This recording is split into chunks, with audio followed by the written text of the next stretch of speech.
Godzilla director Ishiro Honda once said, "Monsters are tragic beings. They are not evil by choice. They're born too tall, too strong, too heavy. That is their tragedy." It's in this spirit that today we will discuss the 1933 masterpiece King Kong. Welcome to Universe of Monsters, a monster movie fan podcast. I am Dennis Lefevre. You are... Evan Lefevre, and you said the whole title. Yeah, well... You said you wouldn't, and you did. Well, I did. I'll participate. I'm proud of you. Thanks, man. You know, it took a lot. I had to rehearse it in front of the mirror. Yes, indeed. Welcome back, folks. Episode 5, as Dennis so promptly put it, we're back for King Kong 1933. I'm incredibly excited to talk about this movie, man. This is an iconic piece of movie history, and it deserves every kind of award and every kind of compliment that I plan on giving it tonight. And I don't know about you, but I just had such a crazy and fun and just immersive almost experience with this film as a whole. Yeah, I mean, it's such a fantasy masterpiece, and the fact that it was made in 1933 just boggles my mind. There are effects going on in those shots you don't even see because they're just that well done that you don't even notice because you're looking at other stuff, or you just don't realize that needs a special effect. It's absolutely incredible.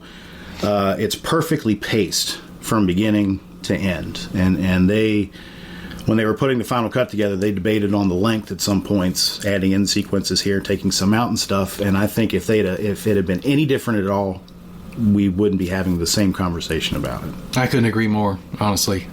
Gosh, just what a movie. So how many times have you seen this film, do you think, over your lifetime? This is one of the first monster movies I saw. So, we're talking, I was probably 4, 5.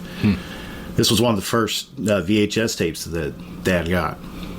And I pretty much wore that one out. Really? Well, yeah. I mean, this is incredible. My introduction to all this was through King Kong. My introduction to Godzilla specifically was King Kong, because after we got the King Kong tape, it wasn't long before we found King Kong versus Godzilla. So I was like, oh, so King Kong gets to fight this other thing. That's awesome. And then, of course, Godzilla's awesome, and we find other Godzilla movies, and that's how that whole trajectory started. But it started with King Kong, for not only me, but for millions, maybe even billions now of folks that have seen this movie. It was the start of so much. I'm sure in your preparations you saw like every special effects person throughout the history of motion pictures talking about this movie and how much it inspired them.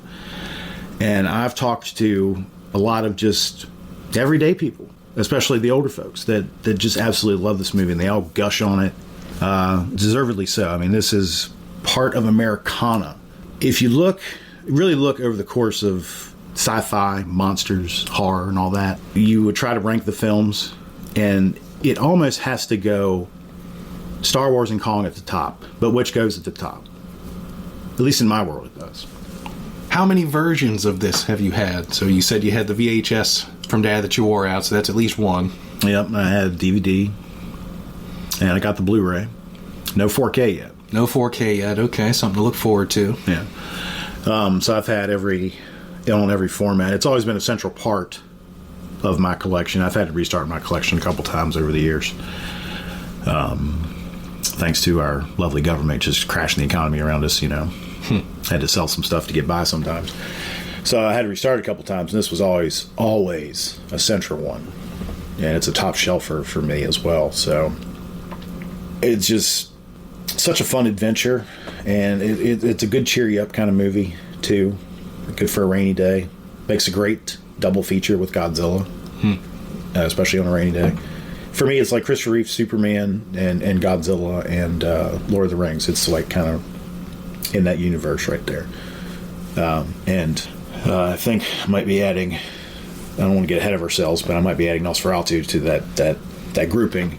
Okay. But yeah, so King Kong, though, is just probably one of the core 5 films that I enjoy the most. I mean, I still loved it this time, man. Just a rip-roaring adventure. So how many times did you watch it in prep for the show? 4. 4. Really? Well, 3, 1 with commentary. That's funny. I watched it 4 times too. Yeah, I watched it. I think about 2 weeks ago for my initial intake, and then of course my second one's notes. The third one, of course, I want to just go through it again because it's just a fun ride the whole way through. And I watched it again this morning when I woke up. Puts it into an interesting context for you though, because you are big fan of the Peter Jackson version. Oh yeah, and I'm gonna make some parallels. Yeah, and we'll talk about that a little bit as we go through the show too. But most definitely, and well, since you brought it up, there are so many fun little things that I watched the Peter Jackson version again because of watching the original.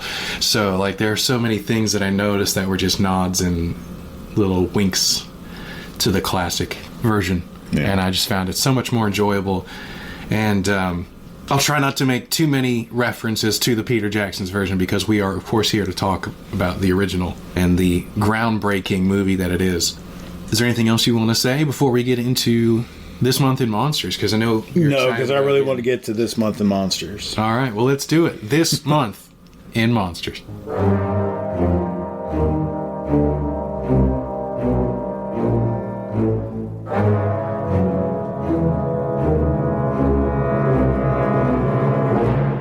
Brother, let's kick off this month in Monsters with some heavy spoiler warnings because we're about to talk about Nosferatu. Can't hold it in any longer. Let's go. Yes, if you don't want spoilers, skip ahead because I can't without at least a little bit of context. So skip ahead if you don't want spoilers. If you haven't seen it by now, I mean, what are you waiting for?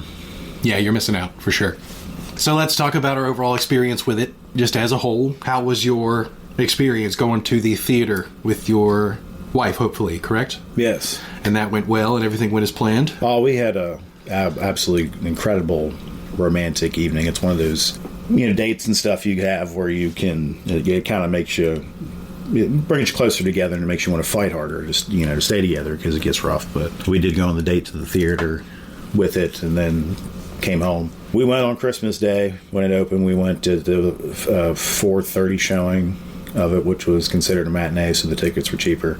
With me and her specifically, she's a very big fan of vampire films, and of course I am too, because the monster factor. But she likes a lot more of them than I do, and one of the ones that we both admire the most is Bram Stoker's Dracula from '92 with Gary Oldman. And I always thought it would kind of suck that, her and I both love this movie so much, but there was no chance in hell we could have ever gone to the theater to see it together because, we were both in school back then and she lived in Georgia. So, wouldn't have happened. But this was kind of a way to get it back. I just had a feeling from the trailer and just knowing Robert Eggers' style that this was going to could be something really cool for us together. And it was an incredible experience due to the quality of the film and a couple things during our showing that I was looking forward to telling everybody. Well, like what? You can't just leave us hanging. So we had a preview for 28 Years Later. Oh, cool. And I'm very excited about that because, in my opinion, the best zombie film of the 21st century is 28 Days Later. So I'm pretty pumped about that. And I remembered when I went to go see 28 Days Later, there were 3 people that got up and walked out about 20 minutes in. I thought it was weird. And I sat there and loved that movie. During Nosferatu, about 20 minutes in, we had a pretty decent crowd. But 3 people got up and walked out. And on the way home, my wife asked me, she said, why? And I told her about 28 Days Later, that one. And I just explained it to her. I was like, they expected to come in here and see some dumb horror comedy. And what they got was a true, actual, scary as hell horror film in a gothic setting with some fantasy elements and one of the most purest depictions of vampires that there's ever been on screen. That's not what they came to see. They came to see some dumb horror comedy like Abigail or something like that. That's what they wanted. So that's why they got up and left. The other one was we saw a preview for Wolfman. And about half up to the first half of the trailer, I didn't realize that this was Wolfman. So I thought, oh, another monster movie coming. How about that? Then the trailer unfolded the rest of it, and I thought, oh, I'll check that out. But then loved Nosferatu so much that as I was walking out of the theater, I was thinking, I didn't care about Wolfman anymore. I I really don't. I think it's a mistake for Universal to release it so close to Nosferatu, because that movie has just been a bomb that's gone off, you know. And I hope it causes a revolution in horror that kind of gets us back to some more old school stuff. You know, there's still so many of us out there that enjoy that kind of a horror movie that I think there should be a little more focus. I'm not saying put out 5 of them a year, but, you know, just once every more often.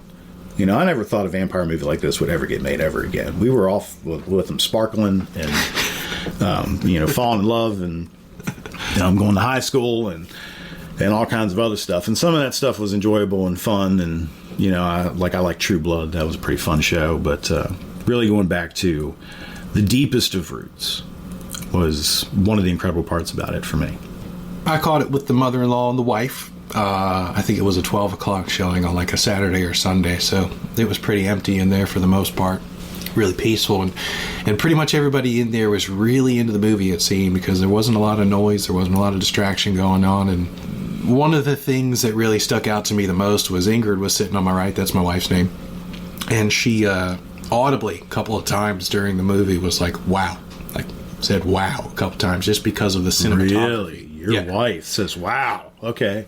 Yeah, the cinematography in the film as a whole, all the picture, all the, you know, the dark lighting, the way they use the shadows in ways. One scene she specifically said was the scene where Nicholas Holt's getting into the carriage the first time, and he's down that giant kind of roadway with the trees and stuff there before he goes to the castle. Was one of those shots that just had her mouth hitting the floor. And I couldn't agree more. I thought the cinematography was amazing. I thought it was really cool to learn that Bill Skarsgård took lessons with an opera coach to lower his voice an octave. That voice was just blew me away when I heard it. I wasn't expecting that. You know, I wasn't expecting Pennywise, but I was expecting something completely different from that. And the first time and it was just booming through the speakers and stuff. That just kind of was like a slap almost. Like, you know, wake up. You're in it now. Yeah, you're in it. Yeah, and I couldn't even tell it was him. Honestly, the makeup was done so well on him. I didn't expect the mustache though, and that well, the mustache is book accurate. Dracula has a mustache in the book. Okay. So there's only been one film, to my knowledge, that did that, and that was a movie called Count Dracula with Christopher Lee. It wasn't a Hammer movie, but it was a Dracula movie that he tried to play the part, and he did the mustache in that. His mustache was incorrect, though, because it was too short. In the book, it is described exactly the way Bill Skarsgård wears it, but it's white instead of black. Okay. I actually thought that was a great detail. I did like it. It just caught me off guard because I'm normally seeing the one that you're wearing here on your t-shirt. He's not. He doesn't have any hair at all anywhere except for his eyebrows. Right. And I love how I noticed it, because I noticed it before we got the full reveal, because the shot was just lit so well and perfectly that you could just see a slight whiteness of the face in the darkness. And then that you could see the outline of the mustache. So I realized before the big reveal that he had a mustache. So I had time to process it before we actually got to see it. And I was like, yeah, I actually dig that. Another thing I liked about it was Aaron Taylor Johnson. Yeah, dude. I love that dude. Well, here's the thing. I've never thought much of him as an actor. Really? Yeah, and he blew me away here. Like in Godzilla, he's just kind of there. He is a little bit, yeah, in that one. And I'm sorry, but you know, when he was in Age of Ultron, you know... Yeah, he was kind of a minor character in that, too. Yeah, I mean, he dies, and like he's in the Marvel Cinematic Universe, he's just a little footprint off to the side. He didn't make an impact. So he's really never blown me away till this one, man. Boy, he really... I was surprised that he was able to settle into that old, you know, kind of courtly gentlemanly role so well, you know. Because not everybody can do that. You know, Keanu Reeves is a good example of that. He really did settle into that pretty well, though. I'm gonna need a gun. No, dude, but Aaron Taylor Johnson's just been blowing me away for the last couple of years. Like, I specifically remember in Bullet Train with Brad Pitt, his performance in that was incredible. And a great movie overall. Highly recommend that if you haven't seen it. Not a monster movie, but still a fun one. He'll be in 28 Years Later. Okay. Much more incentive to go see that. I actually need to watch the first one or two. I have it on DVD. Okay. And you're going to be hard pressed. You won't find a cheap copy on DVD or Blu-ray. It's not going to happen. Okay. So you can borrow it if you want, but also too, they finally did get it up digitally somewhere.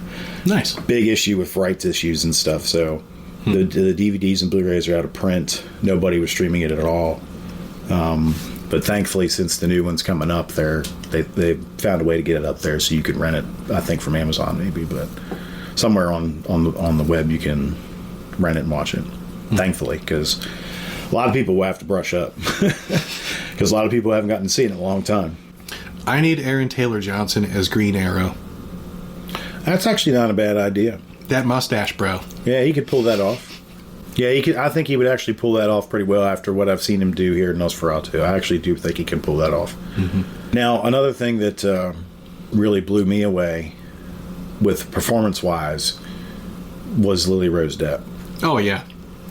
I mean, she went to insane levels here. Like, in some scenes to me, she was channeling Linda Blair from The Exorcist. And that's one of my all-time favorite horror movies.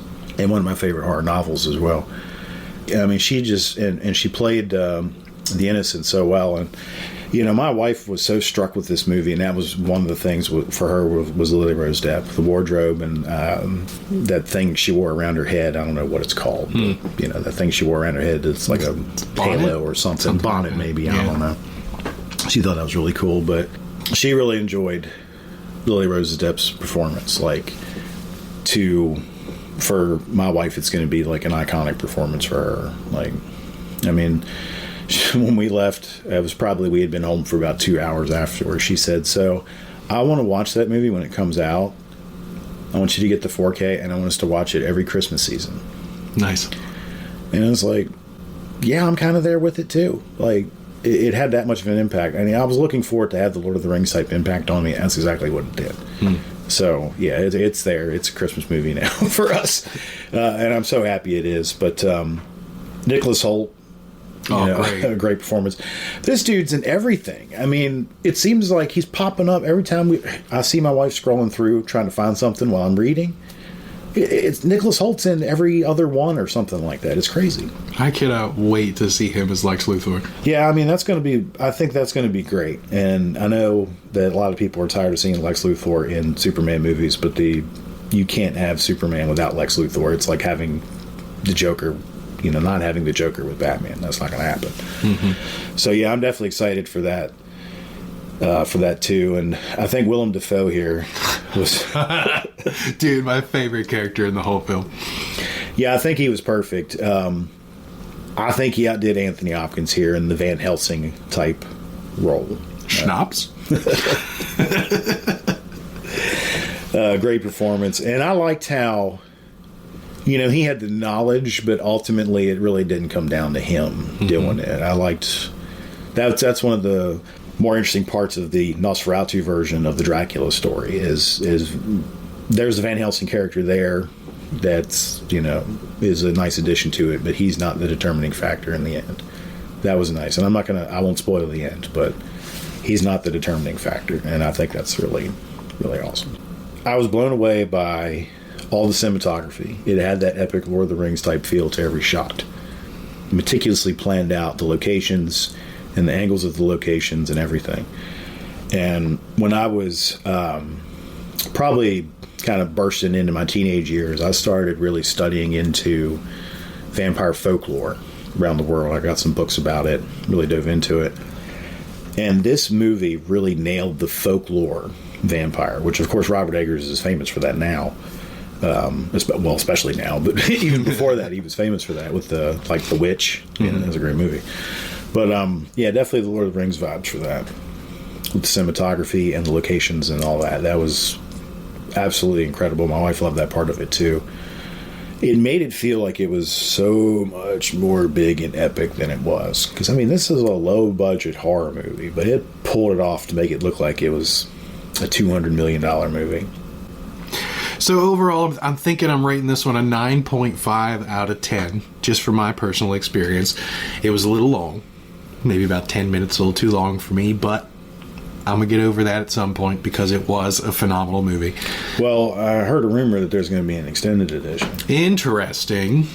Which I'm totally cool with. It wasn't long enough for me. They could have really delved into a couple more aspects a little deeper, I think. So? There's a lot. There's so much to the Dracula story that they could take and add. And I think Robert Eggers probably tried to, but probably had to shave the time a little bit, because studios kind of get critical about the runtime of a movie, because they think about how many times and how many showings they can get in one day. And the longer the movie is, less showings you get. So unless you're something like Avatar or The Lord of the Rings, you can't have a 3-hour spot. You got to cut it down to 2, maybe 2:15, which is what they made him do. So I'm very curious to see that. I don't think it was too long at all. I was so moved when it ended, but I was still, I was like, man, it's over. But I loved it, though. And, when the credits roll, I just sat there for a minute, and I was like, wow. I mean, I got to see 100% the film that I wanted to see. 100% in every single way. And I was just sitting there enjoying it, because that doesn't happen very often anymore with new stuff. And then I look over at my wife, and she's crying. My wife cries at the best monster movies. She cries during Bride of Frankenstein when he's in there with the hut with the hermit. She cries during that scene. She cries when Kong dies. She cries when Godzilla dies.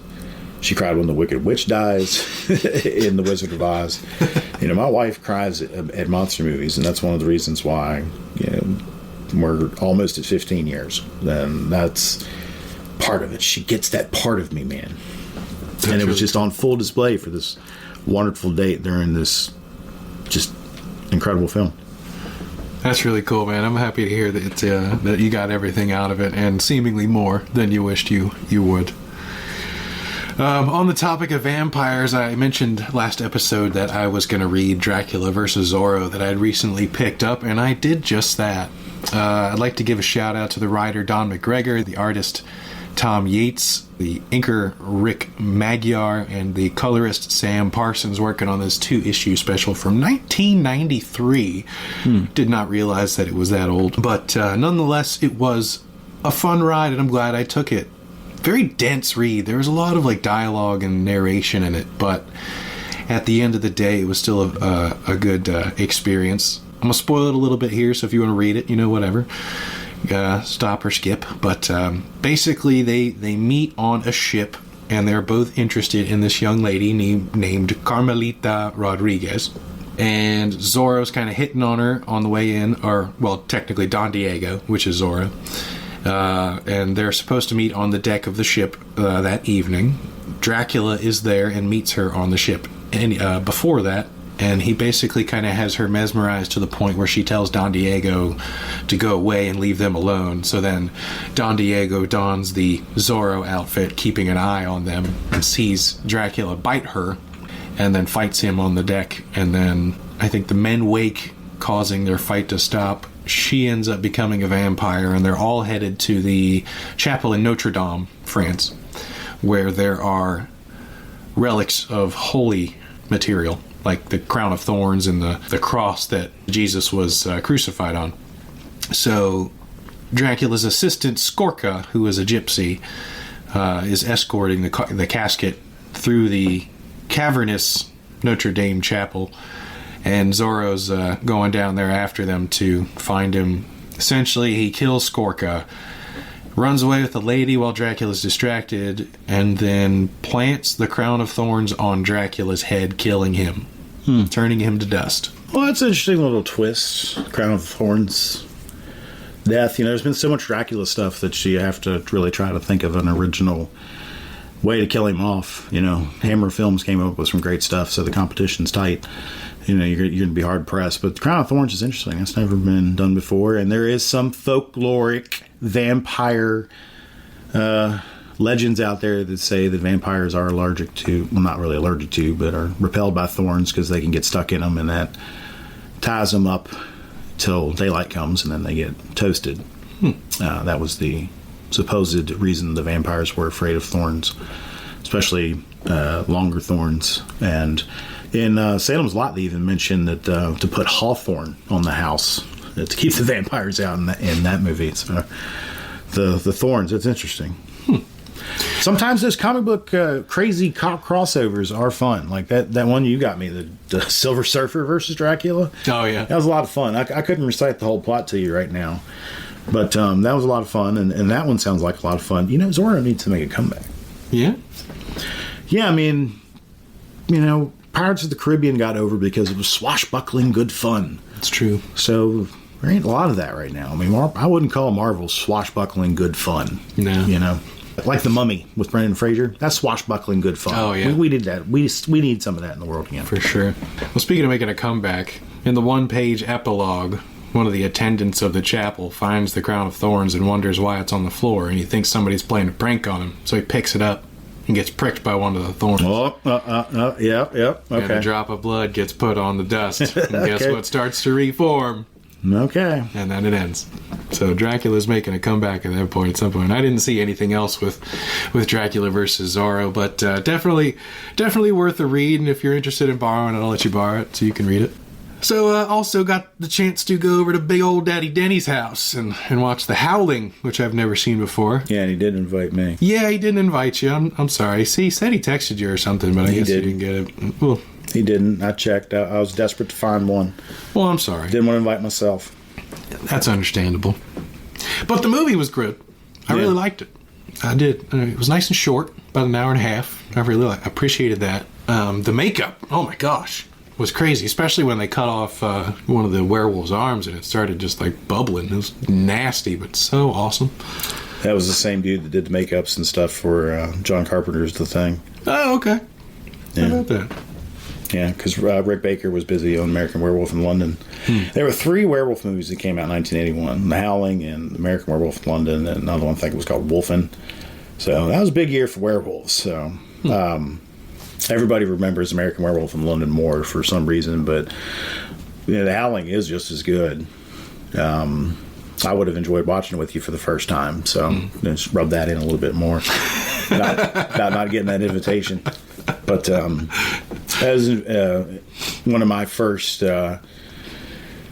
more modern horror movies that I watched, because I was actually very scared of horror movies when I was little. So the Universal monster movies, those were my thing. You know, I couldn't handle Hammer yet because it was in color. And, you know, I did see snippets of Freddy and Jason stuff, and I didn't want any parts of that at all when I was little. But when I was hitting the early teen years, I started getting into Hammer and then transitioned into the more modern stuff because, I mean, some of the makeup effects were incredible in the 80s. So there was some scary stuff there for me when I was in the 80s. So it took a little while, but I did eventually get to it. Howling and Fright Night. That was like a double feature. Oh, I love Fright Night. That we did a lot. So good. A lot of. Highly recommend The Howling, folks. Definitely check that one out. So here's a quick funny story, actually, that just sprang to mind. Fright Night. That was a movie that I was very scared to watch because I did see little glimpses of it, and I always saw like the full monster makeup scenes. That scared me a little bit because they were just so modern. You know, if you did a monster makeup in the past, it was different. You know, now they could move parts of it they couldn't before, and they could, like, you know, you couldn't do the Predator's things, you know, his jowls, you know, back in 1933. You couldn't do that if you'd have tried that. So the newer effects were scary, but to get me over that, Dad made me sit through Fright Night. He conceded with me. We watched it during the daytime, but he made me sit through Fright Night. And I actually started to get up at one point. He said, "Nope, sit back down. You are not leaving this room. You are finishing this movie." I did have nightmares that night. Well, you might not be the monster fan that you are now without those moments, so there's a little something there. You know, looking back on it, I'm not sore about it. That's good. I needed it. That's good. So you mentioned something about a homework assignment for me. Yeah, since you are expanding into this, I gave a movie called Ed Wood a revisit last week, and I think you should watch that because Ed Wood was a director, quote-unquote director in the late 50s who put together a lot of schlocky monster movies, and they had Bela Lugosi in them a little bit. Johnny Depp plays Ed Wood, and it's directed by Tim Burton. So it's a somewhat accurate portrayal of what it was like trying to make monster movies and stuff during the 50s. And I think it would put a nice little perspective lens for you on what we're trying to talk about with these old films. gives you kind of a glimpse of how the studio system worked and what it was like to try to get those kind of movies made. And Ed Wood was a very interesting character, terrible filmmaker. And there's actually a fella in that movie that I did get to meet once. It's a story for another day, though. We're here to talk about King Kong after all. But I think you should definitely watch Ed Wood and talk about it with me for a minute on our next episode. Cool. Yeah. Sounds like a plan. I should do that. Got some exciting Godzilla news regarding a Blu-ray coming out soon, right? Yeah, so Godzilla vs. Biollante is finally getting an actual real Blu-ray edition here in America. And they're doing it on a 4K too, so I'm just going to go ahead and get the 4K because it'll have a Blu-ray with it. But that one has been kind of like, if there's any Kevin Smith fans listening, Dogma has been a film that has been almost lost because the producer wouldn't give up the rights to it, to have it printed on DVD again or Blu-ray or anything like that. And that person, that exact person, I won't name him, but that person held the rights, video rights, to Godzilla vs. Biollante here in America. So finally, somebody else got them. Criterion finally bought them, and they're going to put out a Blu-ray in 4K of the film. I have it on DVD, but it's a terrible, terrible edition. It's got the dubbed version on it, and the dubbing on that one's actually not bad, but it has the dubbed version on it and then Japanese subtitles through the whole movie. So, wow. Yeah, it's weird. So having a nice, good copy of that on Blu-ray is very exciting, and of course I'll get the bonus 4K with it too. So really excited about that, and I'm hoping that means that there's more Godzilla Criterion releases coming too, because I've heard that they've bought up the Millennium Era films and the other Heisei Era films, and I already have all those on Blu-ray, so I'd like a nice 4K for those. Heck yeah, I might have to grab that myself, because that one, I've seen that one I think at least twice, because Biollante is one of my favorite kaijus. Yeah. So yeah, might have to grab that one myself. So I think last episode or the episode before, I just asked you on a whim for some underrated like horror movies or kaiju movies. And you said pretty much all of them, which is understandable. But ironically, I came across a list that had 10 of them in no specific order, and I was just curious to see if you've seen these or if you would recommend these to any other monster fans. I think I know that you've obviously seen Rodan, because we covered that one. That was one of them. Okay. I'm pretty sure you've seen The War of the Gargantuas. I have that one, yes. That's actually a favorite. That we will be doing an episode about that one. That is on the list. Heck yeah. King Kong Escapes. Yeah, that's on the list too. Excellent. The X from Outer Space. No, I've seen it, but we're not going to discuss it here. It's not a terrible film. Okay. And then the other ones that I wasn't sure if you've seen yet or not. 20 Million Miles to Earth. Yeah, I have that movie, and we might actually do an episode about that. That's a Ray Harryhausen movie. Okay. Yeah, I've kind of conceived of us maybe doing a little Harryhausen unit at some point. Ooh, that'd be fun. Yeah. Gorgo. Oh my god. So Gorgo is basically the British Godzilla. Okay. That's it. That's it, literally. Right. It's about a monster, but instead of destroying Tokyo, he destroys London. All right. And it's not terrible. It's got the suits aren't the greatest, and it's not terrible. But it's not one. It's not one that I revisit very often. I don't have it, and I don't really ever seek it out either. All right. Atragon? Yeah, actually, that's a pretty fun movie. That's where the Gotengo comes from. Okay. For Godzilla and Final Wars and the video game. And this movie is called the Atragon, but it's the same thing. And this is the introduction movie of Manda as well. They did a lot of sci-fi movies. Toho did late 50s, early 60s that were other themes. Like this was a submarine adventure, kind of like 20,000 Leagues Under the Sea, that had a kaiju in it. And they did other movies that were, like Alien Invasion that had a kaiju in it, and other types of sci-fi movies that had a kaiju in it. So that was one of those. I've seen it once, and it's pretty decent actually. Ishiro Honda directed it. It's nice. It's not bad. All right. How about Space Amoeba? Space Amoeba. I've never been able to see that because I haven't been able to find a decent enough copy to watch. But I have seen some clips. Ishiro Honda directed it, so it has to be not terrible, right? But have you seen a clip of this one? Mm-mm. It's pretty comical. Okay. The suit and whatnot, and I've just never really been able to find a good one on that one. How about Gorath? I know of that one, not seen it. Haven't been able to find it. Okay. And the last one they listed was the, I hope I say this right, the Daimajin trilogy. I've heard of that. Okay. And they did a Blu-ray release of that over here, but it's sold out before I could get it. It's out of print now. It might pop up at some point because I've found a lot of kaiju movies on the free streaming services, especially the Gamera movies are all over the place. But, well, okay, that just reminded me. So you wanted a recommendation for an underrated kaiju movie? The third Gamera movie isn't terrible. It's called Gamera versus Gyaos. Gyaos is Gamera's big arch enemy. He's like his King Ghidorah. And it's actually not bad. It's got some pretty vicious stuff in it, but we won't be doing an episode about that. We're just doing the first Gamera movie whenever we get up to that point in the timeline. But that one's not bad. Okay. Gyaos actually makes an appearance in the awesome Heisei era trilogy in the first film. So to close out this month in Monsters, a long this month in Monsters segment, I have a silly, stupid, and fun question for you. Okay. So Godzilla became the way he is because he was genetically mutated from a hydrogen bomb test, correct? Yes. So you might say that he was a mutant. Not in the way you're thinking, but in a way. So say there were some turtles that may have been mutated to an adolescent age, and they were extremely good at martial arts. Okay. Would you consider these Teenage Mutant Ninja Turtles monsters? No. Or any of the villains? Rocksteady, Bebop, so on and so forth. Yeah, I mean, Rocksteady, Bebop, sure. Krang in a way, even. Especially when he's in that body. It's creepy. But, no, the turtles themselves, no. They're not really monsters, per se. They're more into the creature realm, for me, than monster. And part of it is the benevolence. I mean, they're just too fun and nice, and there's just no way you could consider them a monster. It's an interesting question and an interesting point of view.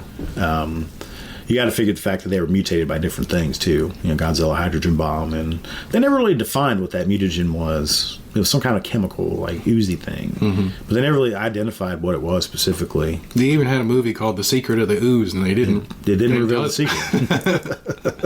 Yeah, and the funny thing was that was a big part of my childhood, because I was like smack right in the middle of that Turtles run. But yeah, I never really considered them monsters. But there was a lot of enemies that they had that were monsters in the cartoon show, especially. Yeah, it's just a fun question. Yeah. What do you say we start talking about King Kong, man? Yeah, let's dive in. This is, just one of the best American movies ever made.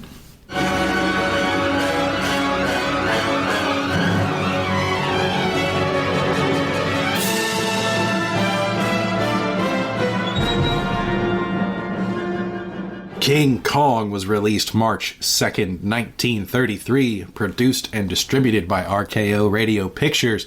The runtime is 100 minutes without the overture, 104 with the overture. The version that I purchased was from Amazon Prime. I could rent it for $4.99 or buy it for $5.99, so I just bought that bad boy. And I had the privilege of watching it 4 times in preparation thanks to that purchase. So thank you, Amazon Prime Video, for having that on sale for me. Did it have the overture? It did have the overture, so it was 104 minutes, and that was really cool. That was a really cool touch, and I was just like, this is a really long overture. But I had a good time with it. The music in it was exceptional, and we'll talk about that. If I ever watch it, which I do somewhat frequently, my wife always asks me to skip the overture. She doesn't get it. She's just like doesn't understand the concept of an overture and doesn't really think it's necessary. She gets kind of bored with the fact that there's no voices or whatever. That's like dead stop for her. So she always asks me to skip it. But it's so appropriate for this movie because of the quality of the score. Like you just have to hear a little bit of it first before you dive in because it's just such an epic prologue in itself, which is what an overture is supposed to be. So I think it's really cool this one has it because you don't have many films of any era that have overtures. My copy of Nosferatu from 1922 on Blu-ray has an overture, which is pretty cool. A lot of films didn't. There aren't many that do. See, I feel like I imagine watching this in my own home. I push play. The overture begins. I get up and go make some popcorn, and the anticipation builds even more than it would a normal movie. Like, you're getting this kind of like a tease while your popcorn's being made. You got this awesome soundtrack to it while it's just popping there in the microwave. Then you go and sit down, you start chomping on your popcorn a little bit, and then your movie starts without having to push the play button, bro.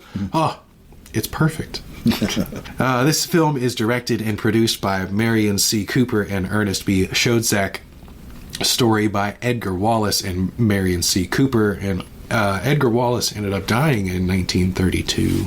Yeah, he was very integral to it, though, because there were some ideas that he did contribute that did stay through the whole process. He was definitely a part of it. And it was kind of sad because, this film was successful enough to spawn a sequel, so he could have been around for that, but he wasn't. Well, thank you, Mr. Wallace, for your contributions, because it definitely paid off with a beautiful film. The screenplay is by James Creelman, and if I'm not mistaken, making her debut, Ruth Rose. Debut screenwriter. She was pretty knowledgeable in the film business because her and Ernest Schoedsack had been a couple for a few years at this point, and she kind of tagged up with him on his adventures. Schoedsack and Cooper both were very adventurous fellas and were kind of known for going out and filming exotic wildlife. They were big fans of Africa. Africa was a very popular travel destination rather, in late 20s, early 30s, after World War I. So they would go in and film just whatever came up. Tribal people, lions, tigers, no bears. And they would try to construct a movie out of it. And a couple of their first films was exactly how they shot it. Just went out and shot stuff. There was an incredible clip, maybe you can find somewhere so you can see it yourself, where what happens is Ernest Schoedsack comes across a tiger, and the tiger comes at him. So he climbs up a tree with his camera, and he's filming down the tree, and the tiger climbs up the tree and presses its face against the lens. And I don't know, it's silent, so you don't hear anything. So I don't know if he said something to get it to back off, but it backed off. But I mean, that tiger got right up there. And nobody ever saw footage like that at this point in time. Ruth Rose joined them. She was helping them kind of construct stories to go along with these images and helping them. And then she was just trusted enough because she did that and a lot of other helpful things. She even shot shots herself. That she was kind of brought in to really smooth it over, to finish up the screenplay, get it to where it needed to be, to the final product. Stop motion effects by Willis H. O'Brien and Buzz Gibson. So we're going to talk a lot about Willis O'Brien because the three key factors here are Marion Cooper, Ernest Schoedsack, and Willis O'Brien. Those are the three keys here in the production of this film. I'm talking about production. I'm not including Max Steiner's score in this. I'm just including the video production. Willis O'Brien was kind of the father of special effects in films. He took it to a whole nother level. Before his work, you did simple in-camera tricks. And that was all you could really do for special effects. He brought it to the mainstream, and he inspired everybody that came after him, from Ray Harryhausen to A.G. Subaraya, all the way up through to Rick Baker and Steven Spielberg and Phil Tippett, and the list goes just, on and on and on and on and on. Peter Jackson even, obviously. But his effects work was just so legendary, but just so time-consuming that unfortunately he rarely ever got to make a film after King Kong. Which is kind of tragic, really, because he had some wonderful concepts. And some of these concepts came to fruition in King Kong, but he had others after that everybody's like, well, that's a great idea, but that's going to cost a lot of money to give you the time to do that. We're just not really willing to do that. So he kind of almost faded away. He did eventually win an Oscar, which I think is really awesome for him, but that was really the only recognition he got. Sound effects by Murray Spivak. Sound design in 1933 was a very primitive state almost. You didn't have a whole library of sound effects you could pull from. If you wanted to create something unnatural or different, you had to figure it out. There was no guidelines. Murray Spivak and the sound effects he came up with complemented the story so well, and he knew how to balance it with Max Steiner's score in the overall soundtrack. And it really works.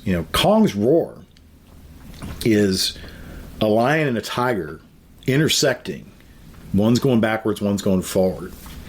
And, it sounds so unique to Kong.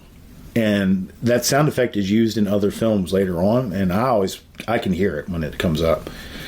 But that's all it is. We talked about how Godzilla's is a glove on a contrabass, and in this case, it's a tiger and a lion going in opposite directions. I don't remember which one's going forwards or backwards, but they're going in opposite directions.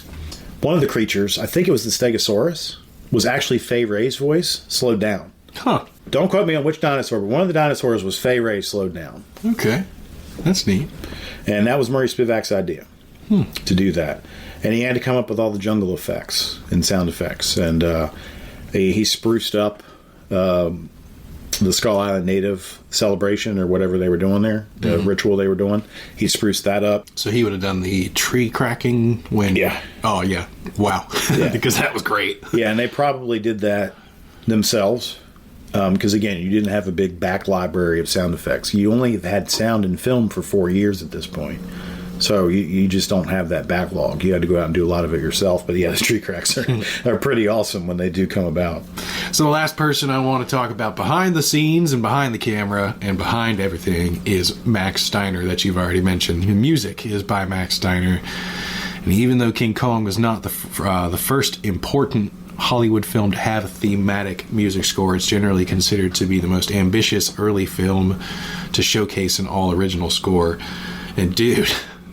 this score is incredible, and there are points that I'm going to point out throughout the breakdown when we finally get there. Yeah, that the score just it enhances the scene in so many ways. Yeah, it's absolutely groundbreaking because again, sound is still new at this point, and the music had been suggested in other films, but felt out of place because where's the music coming from? But Max Steiner kind of wrote the book or the sheet music, whatever analogy you want to make there, on doing film scores. And he inspired a group of collaborators that carried the movement forward. When we get to our Universal Monsters season, we're going to talk about a guy named Franz Waxman. He was a composer at this time. He really latched onto the idea that Max Steiner had about, character leitmotifs, as they're called, and other things that I don't know the technical terms for every film. But, we had character themes. Kong has a theme, and of course that rousing just during the ritual, that rousing march that gets played is just incredible. And even some little sound effect assists, little Mickey Mousing as they called it, when after Kong drops the log and Driscoll's in the cliff and he tries to reach down and grab him. When Driscoll strikes with his knife and does a stab, you get a little bang on the violin to go with it. It's called Mickey Mousing because you're accentuating it, and it was something that was used a lot in Bugs Bunny cartoons and stuff like that. He used it minimally, and I think he used it kind of in a good way. It wasn't kind of silly. It really fit the mood of the scene because weirdly, Kong drops the log. That's a horrific scene, and then he kind of gets in this weird playful mood, and it's like, what's down there? What is that? Oh my gosh, it's poking me. What is that? So Cooper paid Max Steiner $50,000 out of his own pocket to compose the original score for the film, which had a 46-piece orchestra. Yeah, because they didn't want to actually record a new score. RKO did not want to record a new score. They wanted to use samples from other scores that had already been written. That, unfortunately, was the thing that they had to fight. But Cooper was dead set on having Steiner do this score that, he pocketed himself. And it was worth it. I mean, it was worth it in the end. And sometimes you have to do that. I mean, I found out doing this research that Peter Jackson had to front like $32 million of his own money to get that version of King Kong done. Wow. Sometimes you got to do it, man. Sometimes, sometimes you just got to do it. Thank you, Peter. Yeah. Thank you so much. Shall we talk about the cast? Oh, yeah, definitely. For sure. Let's kick off with Fay Wray as Ann Darrow. Her and I share a birthday. Really? Yeah. That's cool. She's just 74 years older than me. Wow. Yeah. She is the original scream queen. And I think the term was invented because of her. Because, I mean, my God, could this woman scream. Mm-hmm. And it was her. There are a lot of other actresses where their scream is actually dubbed. Wow. Yeah. Her, that was all her. Every single time. And, I mean, I don't know how she did it. She had an incredible set of pipes. She was also a very good singer. Beautiful woman. Brunette, naturally. She actually felt that because Kong was darker colored fur, that she should be blonde. So it was her idea for Andera to be blonde. Good call. Yeah. Good call. It definitely stuck out more against that dark fur. She had a very prolific career. I think she retired around 1980 or so. And she was actually offered a part in Titanic. She was offered the part of the old woman in the beginning. Oh. But that part, she turned it down, and it ended up going to Gloria Stewart, who was in The Invisible Man in 1933. So, the monster movies brought forth, great actors that had long, prolific careers and were continued to be admired long after they had retired. How about Robert Armstrong as Carl Denham? I don't think he's the greatest of actors, but he does a really good job with Carl Denham. They were also shooting another film at the same time called The Most Dangerous Game, which is based on a short story that we had to read when I was in school. It's actually a pretty cool story. It's basically the one where they get sent to the maze and they have to kill people or whatever? Wild Hunter Man. No, it's this rich guy owns an island and he's hunted all the game in the world. Yeah, that's not. So he has a really smart man brought to the island, and he's released into the jungle on the island, and he tries to hunt him down. And it's a really good story, but the movie's not very good. And Robert Armstrong tries to play kind of a British kind of gentleman in that, and it doesn't quite work. So is he the hunter or the genius? He's another character. Oh, he's another character. He's another character. He doesn't quite work, but here he does okay. I think he does a good job as Carl Denham, not just in this, but also Son of Kong when it comes up later in the year. I found him to be a little emotionless at times. Well, that's what he was supposed to be. Yeah. The idea of him being that devoted to making his film and salvaging it when it goes awry, that was the way it's supposed to be. Carl Denham is very much based off Marion C. Cooper's personality. So, Marion C. Cooper was a very adventurous fellow. Did you read anything about that? A little bit. Yeah, this is a guy that he served in World War I as a pilot. He was also a test pilot a little bit. And be honest with you, bro, he could probably be a good candidate for Green Lantern because he was just fearless and got over so much. He got shot down twice in World War I. Wow. He was declared killed in action both times, but he survived. The first time he made it back to a base. The second time he got taken prisoner of war for 6 months until he friggin' escaped and made it all the way back to America. I don't know how he did it, but he did it. And eventually he decided to get into films, especially when he met up with Ernest Schoedsack. And of course, we already talked about the fact that they worked together on, in Africa, creating some films over there. So King Kong and was the idea basically of, Marion C. Cooper's trying to make another movie, but this time it's about a giant gorilla. Jeez, dude. That's an awesome analogy you made there with the Green Lantern thing. That's pretty much him to a T, because I'm pretty sure Hal Jordan got shot down in action one time, and the same thing happened to him. So, yeah. That's awesome, dude. Holy crap. Like, he'd go out into these jungles of Africa and see lions and tigers coming at him, and he wasn't scared, which is just incredible. Yeah, I wouldn't have that same reaction. Yeah. Let's talk about Bruce Cabot as John/Jack Driscoll. Bruce Cabot had only been acting for a couple years at this point, and I think he obviously delivers an iconic, legendary performance here because the character of Jack shows up in the other King Kong movies. He has a different last name in the 1976 version, but he is Jack Driscoll in Peter Jackson's King Kong, even if the character is just completely different. So the character of Jack is very important to the story, and I think it's partly because of his iconic performance. He only been acting a couple years at this point. He got this part because he had happened to meet a producer by the name of David O. Selznick. And Selznick was the head of RKO Pictures at this time. So through that connection, he got the part of Jack Driscoll in King Kong. He had a pretty prolific career. He was kind of a good little character actor that will pop up in a lot of stuff. He happened to meet the Duke himself, John Wayne. They kind of struck off a little friendship, and he actually appeared, I think, in a total of 6 Wayne movies, maybe, roundabouts. I do remember him specifically from a couple. So he did have a long career. He never really reached the same kind of big role as he did here in King Kong, but he was a good working actor, and he made a living. Right on. Let's talk about my favorite character, Frank Riker as Captain Englehorn. Yeah, I mean, Captain Englehorn, I'm glad this character survived on into the Peter Jackson's remake, even though it was a little different. But yeah, this guy's great as a ship captain, and he just blends in so naturally. He had a very prolific career. He was in a lot of stuff, but he always had small roles again. But yeah, here he's great. I especially love it when he's talking to the natives and speaking in their language. Like, I've tried to learn how to say that stuff, and I can't. The only thing I can come up with is Bala. Bala. So I can't come up with anything that they actually speak, but he does a great job with it, I think. I mean, he sounds like he's really speaking a foreign language. I'm pretty sure it's all gibberish, but he really does sound like he's speaking a foreign language. Does a great job. Fun fact, later role, Superman and the Mole Men with George Reeves. Small part, but he was in that. Okay, I've seen that. I'll have to go back and watch that. Heck of a mustache. Yeah. I love it. It's great. And I think he just did such a great job on screen the entire time he was there. Yeah. And I found his performance warm, and he really just seemed like he wanted to be there, and he was having so much fun with it. He seemed like a very patient man, too. Yeah. Yeah. You wouldn't think a ship captain would be very patient. Right.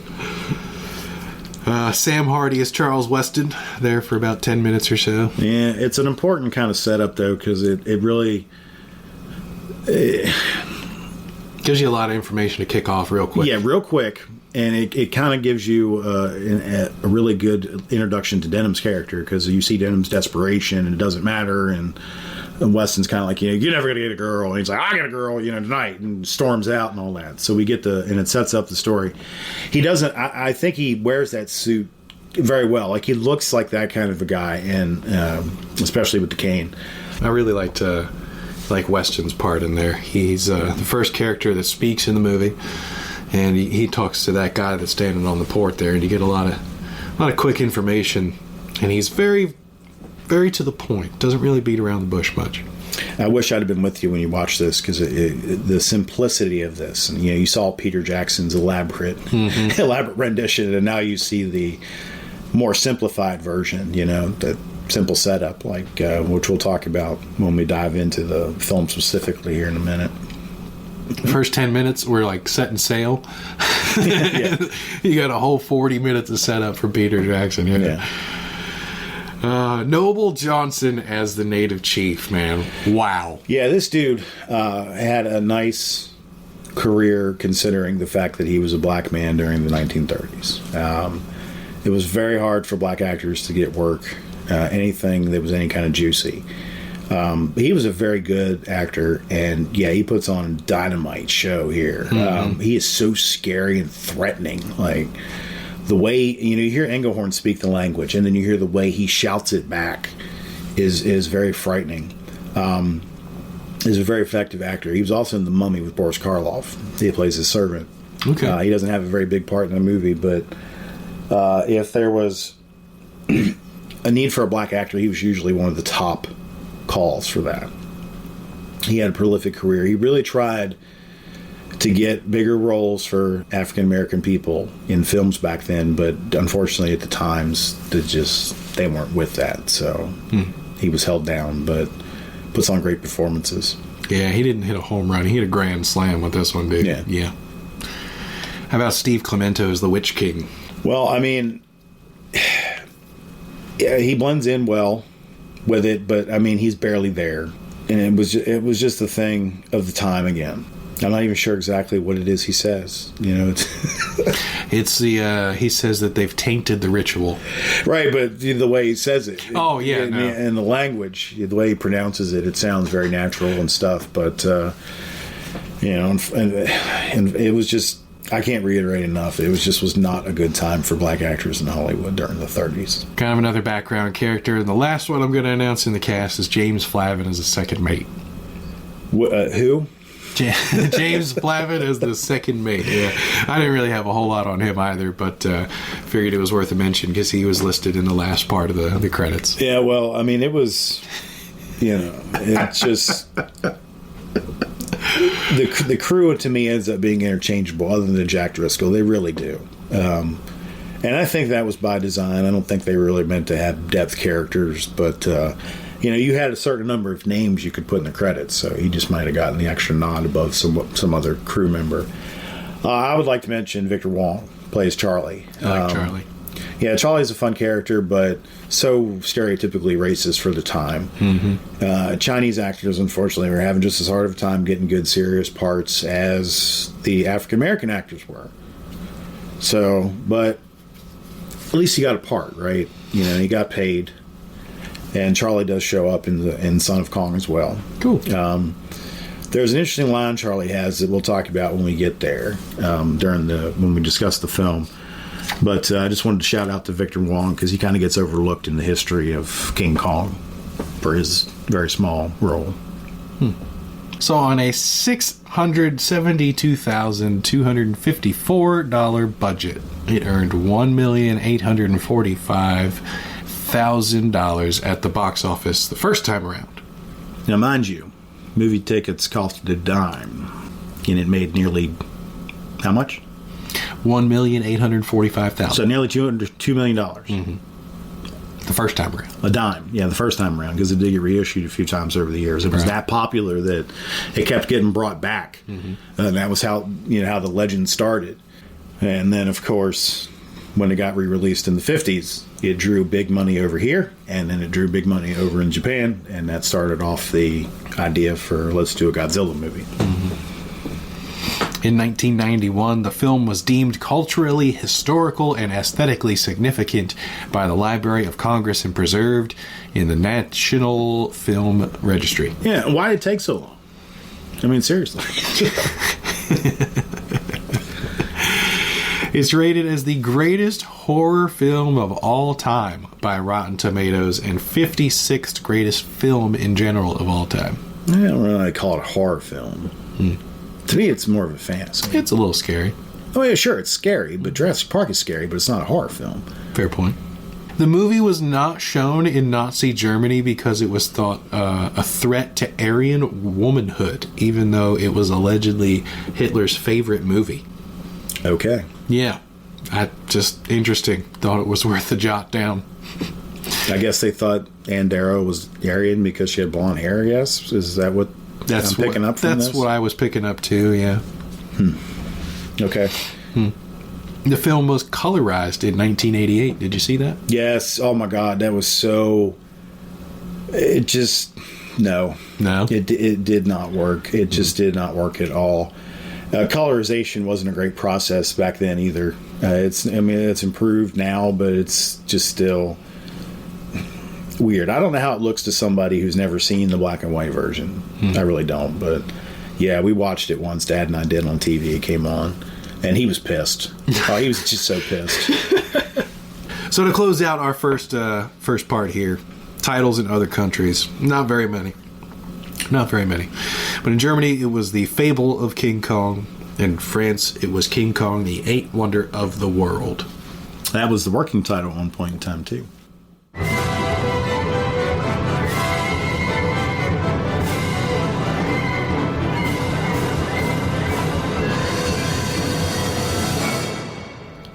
All right, man. So production, we got a lot to cover.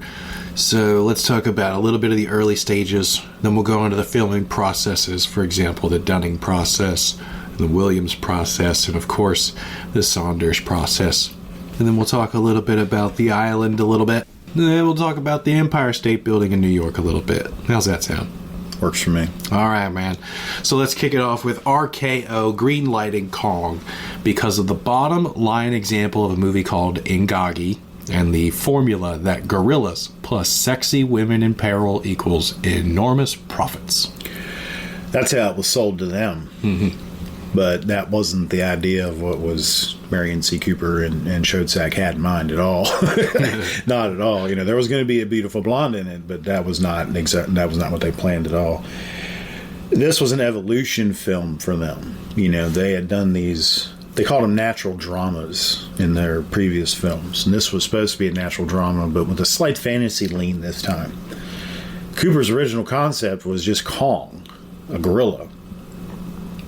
Then the Komodo dragon got rediscovered in a way, especially by the West. And he saw that, and his real conception was he wanted to see a gorilla fight a Komodo dragon. So his initial plan was to get a gorilla and take it over to Komodo and have it happen. He was talked out of that. Somebody said no or something to him, and it had to modify from there. But that was his original concept going in, was that, not some crazy thing that whatever he sold to the studio, that was not what he had in mind. King Kong was influenced by the Lost World literary genre, particularly Arthur Conan Doyle's The Lost World in 1912 and Edgar Rice Burroughs' The Land That Time Forgot in 1918, which depicted remote and isolated jungles teeming with prehistoric life. Right. And Willis O'Brien did the special effects for a film adaptation of The Lost World in 1925. That was his first big exposure. He had been developing the technique for a long time. By the time he had got to Kong, he'd been doing it for 20 years. But he did that. And those special effects in Lost World obviously look primitive now. Some of them are a little comical, but in 1925, some folks thought they were looking at real dinosaurs. They didn't understand what the hell was going on. And it's a tremendous accomplishment, and it's a big springboard from that to Kong. And that's what Willis O'Brien brought to the project. Remember, I said Marion Cooper wanted a gorilla to fight a Komodo dragon. There was no dinosaurs in there. So, dinosaurs was Willis O'Brien's contribution to the script. Schoedsack had prior monkey experience directing Chang in 1927 and Rango in 1931, both which prominently featured monkeys in authentic jungle settings. Right, natural dramas. The biggest influence on Kong was, in many ways, the 1931 film Project Creation, developed by Willis O'Brien until Cooper, an RKO executive, screen tested its footage, had doubts that he could make his gorilla picture. O'Brien's techniques were the answer, and Cooper ordered the production shelved and put its crew to work on his own. Yeah, RKO was in some trouble, so they had asked Cooper for some consulting help as well. And he figured that there wasn't a point in making his film and that film would be a great addition to his film, so he recommended that it got canned. And you kind of think that that's a jerk move, but the fact that he brought Willis O'Brien over and involved him so much in the creative process, that is it a jerk move? I mean, I don't know. It depends on which way you look at it, I guess.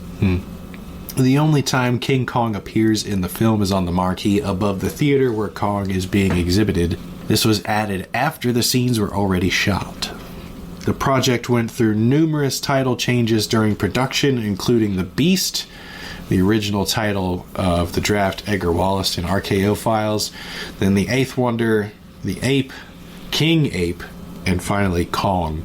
When the movie was titled The Eighth Wonder, press booklets were sent out to movie theaters in 1932 to excite theater owners into placing The Eighth Wonder onto their ads. And the film, of course, is known for its groundbreaking use of special effects like stop motion, animation, rear projection, matte painting, and miniatures. All right, but here's the funny thing about that, Evan. When promoting the movie, RKO told the public that this was a grand special effects extravaganza, which it is. And they published articles in which told the way that Willis O'Brien and his crew did the effects. But they completely made up a bunch of BS. What they told the public was not what Willis O'Brien was doing at all. They were making up stuff about what O'Brien was doing. So, they weren't telling them that it was puppets and stuff. They were telling them it was complex shots using mirrors or whatever other crazy thing they could possibly think of. So they were completely selling the wrong thing to the public about how O'Brien was doing this. And unfortunately, O'Brien didn't leave a lot of notes behind. He didn't document the process at all, aside from a few sketches and schematics. So they don't really know exactly how they did it in 1933. Peter Jackson spent a bunch of money on trying to figure it out himself. He hired the Weta crew that did Lord of the Rings, and they did kind of experimental stuff, trying to make test footage and also try to recreate and reconstruct the process that O'Brien would have had to have used specifically in 1933. And I think they really cracked the code because it's really fascinating. And that's why we have a lot of the information that you and I are about to talk about. Thanks, Peter Jackson. You saved the day again. The crew realized they couldn't stop filming because it would make the movements of the creatures seem inconsistent and the lighting wouldn't have the same intensity. A device called the surface gauge was used in order to keep track of the stop-motion animation performance. Yes, and so this was, you know, when I first found out about this was very enlightening because you just think you just move the leg a little bit. Take a picture. Move the leg a little bit. Take a picture. But they didn't. They used these things for exact measurements on where the moving parts were. Measured exactly where it was. That way you knew where to move it. It helped measure it out and plan it out as they went through it. But it took a couple minutes to set these up and get them right.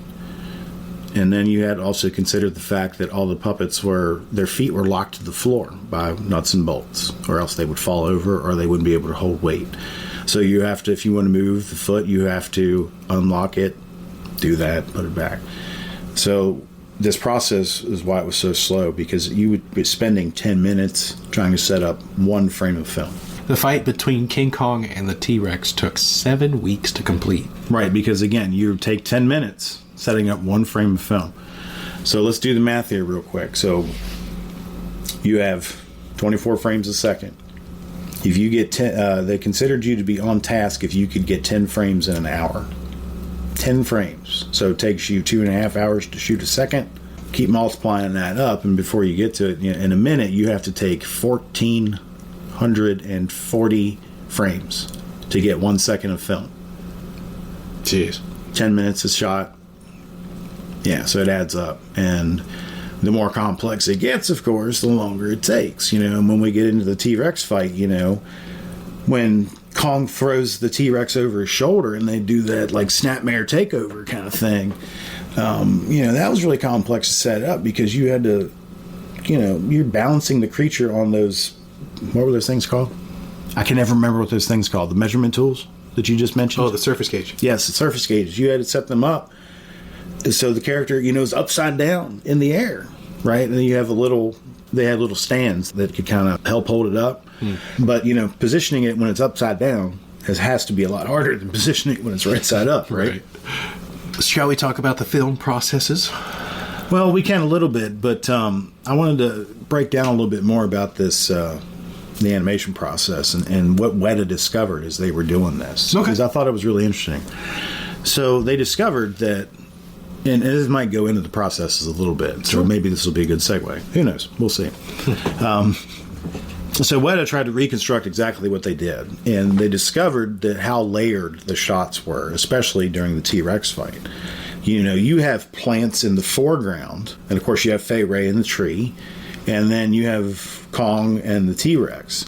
But you have other foliage and trees scattered about that really makes it look like a three-dimensional space. And then it even continues even further back. Like if you really look, if you don't focus on the fight for a minute and you try to look back, you can see really far through the jungle. It really creates depth perception beautifully. The way they did that was they set up multiple tables lined up. So you set your camera up, and then however many, let's say it's 7 feet. 7 feet out, you build a table, put the foliage on it for the foreground. Another 7 feet, you build another table, put whatever you want on it. Another 7 feet, there's Kong and the Rex, and you're doing your animation there, and then back as it goes. And then at the very end, say you have 7 or 8 layers here total. At the very end, you have a matte painting on the wall. Now, the matte painting isn't 100% accurate. It's actually very blurry and out of focus because, stuff that far away would be blurry and out of focus. It's an amazing process. So that's what they're animating with. So you add in the time it takes to move the puppet and all that, but you also you have to take in the time to get back and forth to the camera because the actual puppet is maybe 20 feet away from the camera during this sequence. So you got to walk back and forth and snap it every single time. They have remote controls and stuff. So it was another challenge of the animation process was the the way they created the 3D environments, and of course some of these process shots we're going to talk about right here. I don't really understand fully the way these work, so forgive me if I'm a little confused here, but go ahead and let's dive into that, talk about that for a minute. Party on. So I got a couple, 2-3 facts here, and then we'll talk about the dunning process, and I'm going to do my best to describe all of these because I'm not entirely sure how they work either. That's why we don't work on special effects in movies, folks.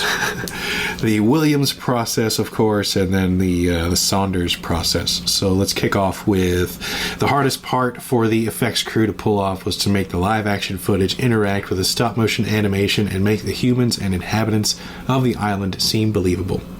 Right, because they really wanted to go much more in depth with it than he was able to in The Lost World. In The Lost World, a lot of the people in those scenes with the dinosaurs, they were animated too. So he really wanted to blend it and did a beautiful job. I mean, all these processes resulted such tremendous results.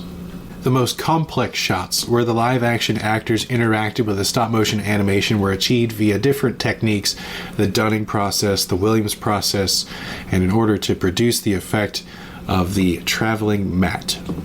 Yeah, the traveling mat actually is the scene with the Stegosaurus. Mm-hmm. Because they're walking on a treadmill in front of it to make it look like we're panning down the entire body before we get to the tail that starts flopping up and down. That was very common in the 30s and even into the 40s. It's still used today, but it's used differently. And of course, now they've just green screened everything to death now. But back then, this was considered innovative and a very creative way to get more interesting shots and put shots together. A good example I can think of off the top of my head real quick is in the first Tarzan movie with Johnny Weissmuller. There are scenes that show African tribespeople, but they're projected in the background. And the white actors are standing in front, and they're pretending like they're looking at these people that are standing in front of them, quote unquote. So these processes were attempted in other films, but were perfected by O'Brien, I think, because you'd have to see Tarzan, of course, to understand what I'm saying, but it's a much better effect in Kong than it is in Tarzan. So let's talk about the dunning process. It's the process of loading two film reels into the camera so they both pass through the camera gate together. Right, so that's your in-camera effect. Right, yeah, okay. That makes sense now. It's referred to as bypacking. Bypacking, yeah, I remember them talking about that. I mean, that yielded pretty well, but I think that was what they used when Kong burst through the gate. If you watch it real close, down towards the bottom, you can see Kong's fur kind of fade through the gate. And it's a problem that Eiji Tsuburaya also ran into when he first started doing these kinds of shots in the latter Godzilla films. That we'll get to here in the next few months. It was used in the scene where one of the planes attacking Kong crashes from atop the Empire State Building and where the natives are running through the foreground while Kong is fighting other natives at the wall. The Williams process is a matte creation technique patented by Frank D. Williams in 1918. It was used in the scene where Kong is shaking the sailors off the log and where the Kong pushes the gates open. So there's that. So the Williams process is the one used for the gates then. Okay. Which I guess makes sense. But yeah, I guess that's what's used for Kong. All these technical terms. Another technique was used in combining live actors and stop-motion animation was rear screen projection. Yeah, and that was used to brilliant effect here. And I don't think you catch it sometimes. I really don't. It's the scene when Kong's in the cave and the Elasmosaur comes up on him. You see Jack Driscoll down here in the bottom right of the frame, and you see Ann Darrow up on the top left of the frame, right? Those are little projection screens in there. And they just show the image one frame at a time. So when you're ready to snap your next picture of Kong, you roll the frame forward one. So it puts them in the space and puts them in there very naturally. Dude, it was years before I realized that. I thought it was some other completely different process. I thought maybe it was a glass shot or something like that, but no, it was that. The actor would have a translucent screen behind them where a projector would project footage on the back. The translucent screen was developed by Sidney Saunders and Fred Jackman, earning them a Special Achievement Oscar. It was used in the scene where Kong and the T-Rex fight while Anne watches from the branches of a nearby tree. Right, and in the Brontosaurus scene, where the guy's trying to kick it while it's coming in at him, yeah. Mm-hmm. The miniature rear projection was used in the scene where Kong is trying to grab Driscoll when he's hiding in a cave. Yeah. The scene where Kong puts Anne at the top of the tree switched from a puppet in Kong's hand to the projected footage of Anne sitting there. The scene where Kong fights oh my goodness. Well, that's a word. Tanistropheus. Oh my god. He's really in over his head here, folks. The scene where Kong fights the Tanistropheus in his lair was likely the most significant special effects achievement of the film, due to the way it was all the elements in the sequence worked together at the same time. The scene was accomplished through the combination of a miniature set, stop-motion animation, background matte paintings, real water, foreground rocks with bubbling mud, smoke, and 2 miniature rear screen projections of Driscoll and Anne. Yeah, I mean... And again, they pulled this off in 1933. It's an incredibly just epic shot, and going back and watching it now after what we see as special effects these days, it's just sometimes it just seems so much better and more natural. It really does, and it makes you wonder why they're going down some of the avenues they are now instead of trying to improve that actual specific process. But I don't know. I don't make these things. I don't know what I'm talking about. I can't make one of these things gross hundreds of billions of dollars. I'm just a fan.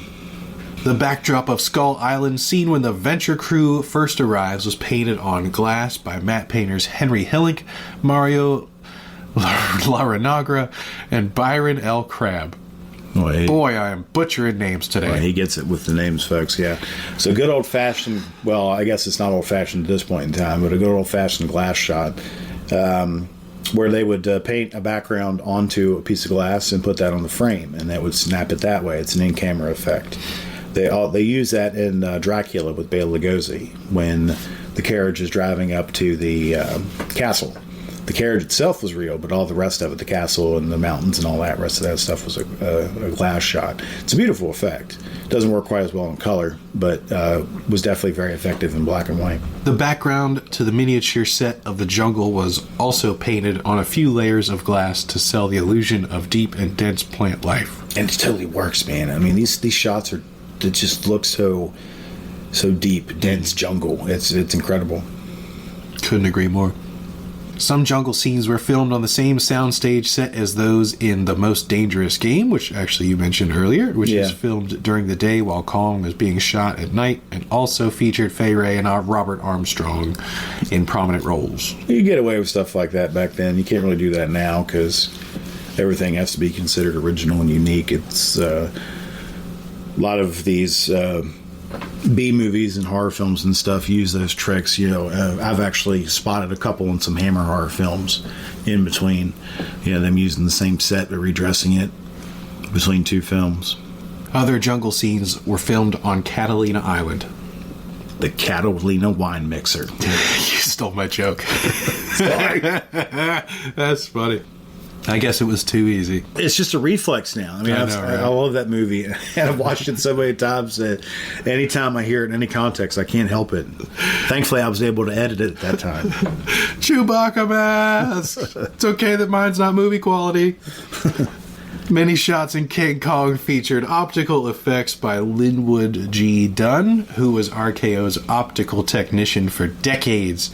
He did the optical effects on Citizen Kane in the original Star Trek TV series, as well as hundreds of other films and shows. Optical effects I do know a little bit about because they're done on what's called an optical printer, and that's one of the things that's going to come really important here in the Godzilla series.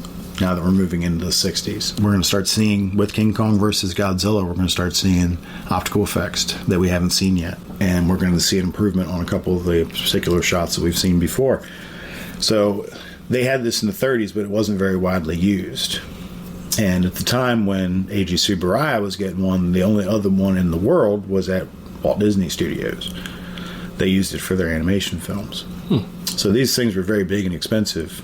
So there weren't very many of them around, and they were very hard to maintain because there weren't very many of them around. So it's not like you mass-produce parts and stuff like that, and it wasn't exactly a well-researched and perfected technology at that time.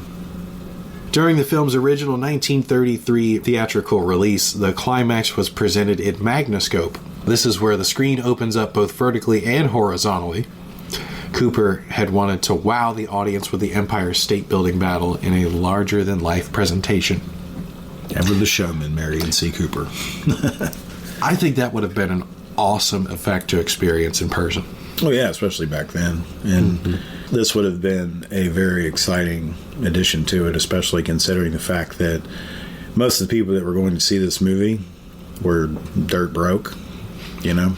They just needed an escape from reality because we are in the heart of the Great Depression here. So, but yeah, having a gimmick like that was definitely innovative at the time and kind of inspired, ones that came on later, especially the guy named William Castle. Give that a Google, everybody. So let's talk about the island a little bit. And I had some conflicting information about the gate. So the gate was reused from D.W. Griffith's 1916 Intolerance. And then I have another one that says it was originally constructed for the 1927 biblical epic, The King of Kings. Who knows? Who knows? Movie mystery, because records weren't well kept back then. They didn't think that people would be sitting around talking about this in their studios. They would, 100 years later, they really didn't think that was going to happen. This was a temporary thing that was, lasted for a few months and then it went away, usually. So things weren't well documented at this time. So either way could be true. Supposedly it can also be seen in the Bela Lugosi serial The Return of Shandu. Maybe. I don't know. I haven't been able to track that one down. Really? Yes. Okay. Serials are different. They don't really get a lot of releases on DVD and Blu-ray. The couple that you have, the Batman and Superman ones, that's kind of rare. Oh, yeah? Yeah. Huh. The giant gate used in this movie was burned along with other old studio sets for the burning of Atlanta scene in Gone with the Wind. Well, that wasn't the only thing that lasted from Kong to Gone with the Wind, because Max Steiner also scored Gone with the Wind, won an Academy Award for it. So, Kong has a bigger impact than a lot of people realize. The scene of the Islander's sacrifice was shot in one night. One night, huh? I was impressed with that, because that scene is crazy cool. Yeah, it's a big, long take, too, that all of it comes together real nice. Fay Wray is just incredible. She feels, she makes you feel like she's a damsel in distress, but at the same time, she doesn't make you feel like she's a damsel in distress. She's a very strong character in this film. She's, terrified of what's happening, but she's not completely losing it. And of course, they're screaming. Good Lord.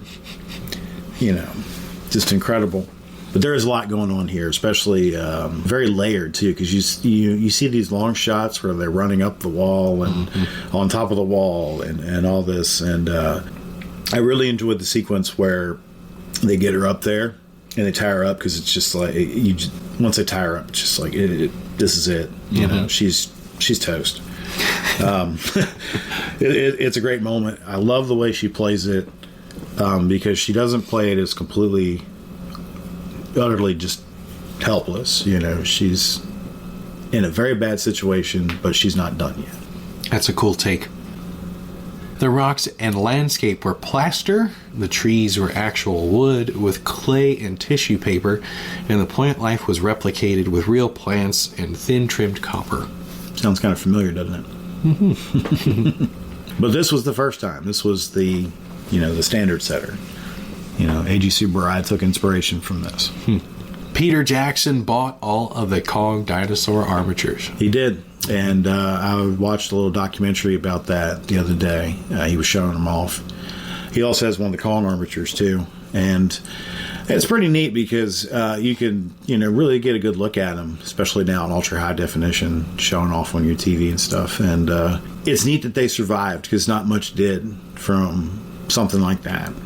And it was a very big part of history. That's like Luke Skywalker's lightsaber, or, can't really think of another great example. I mean, it's just the original Godzilla suit. Well, that too, I guess. I don't know. It's incredible, though. Let's close out this segment with the Empire State Building, and I don't have a whole lot on it. It was just built from 1930 to 1931, so it's only about 2 years old at the time this comes out. Yeah, it was the big... I watched a documentary about it once. It was a long time ago, though. It was the big, thing. It was the tallest building in the world. It was new. Ironically enough, though... I do remember this from the documentary. Actually, when they first opened, they thought that every company in the world was going to want to rent an office in this building, and that didn't happen. They barely filled up, I think, about a third of it. And some people were jokingly calling it the empty state building there for a period of time. And they were doing everything, the stuff they do now with the lights, they were doing that, the 1933 equivalent of that back then, to try to draw attention to it. So, it was a big thing, but it took a little time. Like, they kind of oversold it a bit in Kong. Like, it's a big building, so it works, but it wasn't the legendary status that it is now. In some ways, you could probably argue that Kong established the Empire State Building. Fair enough. Because they were just kind of synonymous with each other. Yeah, I mean, you can't think about it. I mean, right.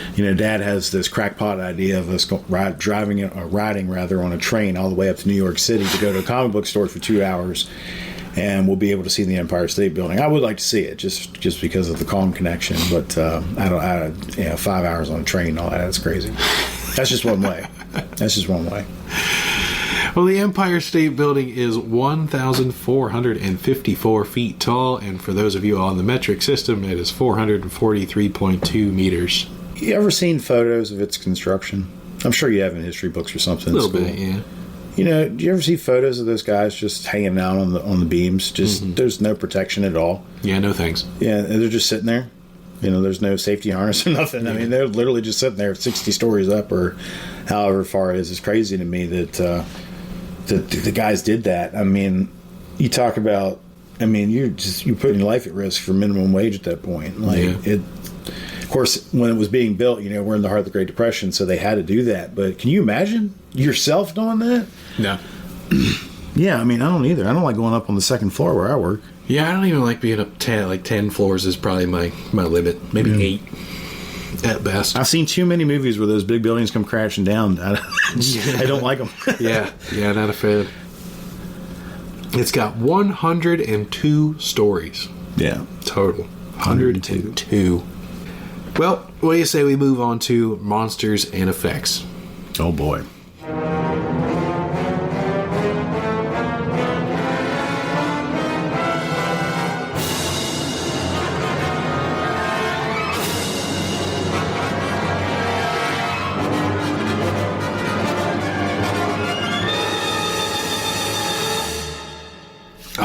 So monsters and effects. No suits this time around, man. Just stop motion and all kinds of cool other film techniques used in this film. First, I want to talk about the dinosaurs and the creatures of Skull Island. And then I want to talk about the beauty and some of the effects used with Fay Wray herself. And some other fun facts, of course, including Fay Wray. And then we'll close out this section with the Beast. Some fun facts about Kong and how he was constructed and so on and so forth. The dinosaurs appearing in this film is the Stegosaurus, the Brontosaurus, the two-legged lizard, the Tyrannosaurus, the Elasmosaurus, and the Pteranodon.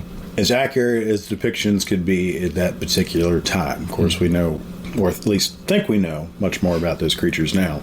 Indeed, there were some inaccuracies in the film regarding the dinosaurs. One of them being the brontosauruses were considered too big to support their body weight at the time, so they put it in the water. Right, and it's not carnivorous either. Exactly. Yeah, it took a bite out of crime there. But darn it, it's such an awesome scene. It is, though. It really is. I love it when he chases them out of the water like they think they got away because they're out of the water, but nope. Yep. You're done. The two-legged lizard influenced the design of the skull crawlers for the 2017 movie Kong Skull Island. The prehistoric creatures inhabiting Skull Island were developed using stop-motion animation. And Willis O'Brien had a lot of experience with this, again, from The Lost World, but also the few minutes of his concept that he got to shoot of Creation. And a couple of these armatures are from Creation that he uses to much better effect. There's one that doesn't. It's the Styracosaurus. That appears in Son of Kong. Paleontologist Robert T. Baker commented that despite their anatomical inaccuracies compared to the 21st century knowledge that we have now, the depiction of the Apatosaurus coming out of the swamp and supporting itself on land, and the portrayal of the T-Rex as a swift, athletic predator are actually more accurate than what scientists at the time were teaching. Sounds for the battle between Kong and the Tyrannosaurus were brought to life by mixing Puma soundtracks with a steam-like noise from a compressed air machine and adding a few screeches provided by engineer Murray Spivak himself. So shall we talk about the beauty? Yes, absolutely. In her autobiography, On the Other Hand, Fay Wray says when director Marion C. Cooper offered her the role of Ann Darrow in King Kong, opposite the tallest, darkest leading man in Hollywood, she thought her co-star would be Gary Cooper. Right. She had a crush on him, and she really wanted to work with him. But boy, was she surprised. For her scenes with Kong, she was put in a mechanical hand, which was raised by a crane 10 feet. Yeah, she was, and she spent a lot of time in this thing, unfortunately, because it wouldn't move right, and they had to reshoot and whatnot. I got to watch a couple interviews with her for a few minutes, and she's such a funny lady. Well, she was talking about how sometimes they got too tight, and she would kind of yell at them. Yell at him about it, which I found to be hilarious, just because she was so funny. She said the big arm, about 6 feet long, was attached to a lever so it could be raised or lowered. She would stand on the floor while a grip would place the flexible fingers around her waist, and the grip would secure enough to allow to be raised to a level in line with the elevated cameras. And no safety arms or nothing, just, just the fingers holding you. There was a wind machine to give motion to my clothes, and I struggled to give the illusion that Kong was a fearsome 40 feet tall. I mean, all she had to do was look up. Fay Wray spent 22 hours in a fake tree while the camera filmed her witnessing the projection stop-motion battle. She was sore for days. The same process was also used for the scene where the sailors from the Venture kill the Stegosaurus. Yeah, but her presence during that fight really adds to it. It adds to the drama and the tension, especially the danger, especially when the tree tips over. And that's kind of an oh crap kind of moment when that tree tips over. I applaud her for getting through this though, because actors do have to go through some brutal stuff sometimes. But back then there was no kind of working regulations or nothing, so she had to do whatever she was asked to. And I'm sure for a while after she got out of it, it was terrible. But I'm sure once that wore off, she was glad that she got through it all, just in one big long shot. She spent a whole day recording screams in an audio studio, which she dubbed the Aria of Agonies. Yeah, can you imagine how many takes she probably had to do? Yeah. I mean, frying those vocal cords. Yeah, especially at some point you realize, man, this woman can really scream, so you definitely want to see what you can pull out of her and use it. But it's all 100% her screams the entire time, and I think that's so impressive because I had found out that other actresses over the course of many other horror and monster movies have their screams dubbed in. She made $10,000 for 10 weeks' work. Big money back then. $10,000. I mean, that's big money, especially during the Depression. And this was when she was starting to become very successful. And this, of course, was her launching point. And this was what kept her working for years after that. But $10,000 was a pretty big total back then. In 1983, on the 50th anniversary of the film, a New York theater held a Fay Wray Screamathon contest in its lobby. And in 2004, the lights of the Empire State Building were dimmed for 15 minutes in honor of her passing. Yeah. The scream's just so iconic. I mean, and that was one of the things with Peter Jackson's version. That big first scream when Kong snatches Naomi Watts up. That big first scream. It was such a pivotal moment for that film. And for me, it was kind of equal to this. So when she gets snatched up by him and Naomi Watts screams, that is just important. That has to be as amazing to me as what Fay Wray did. Similar in fashion.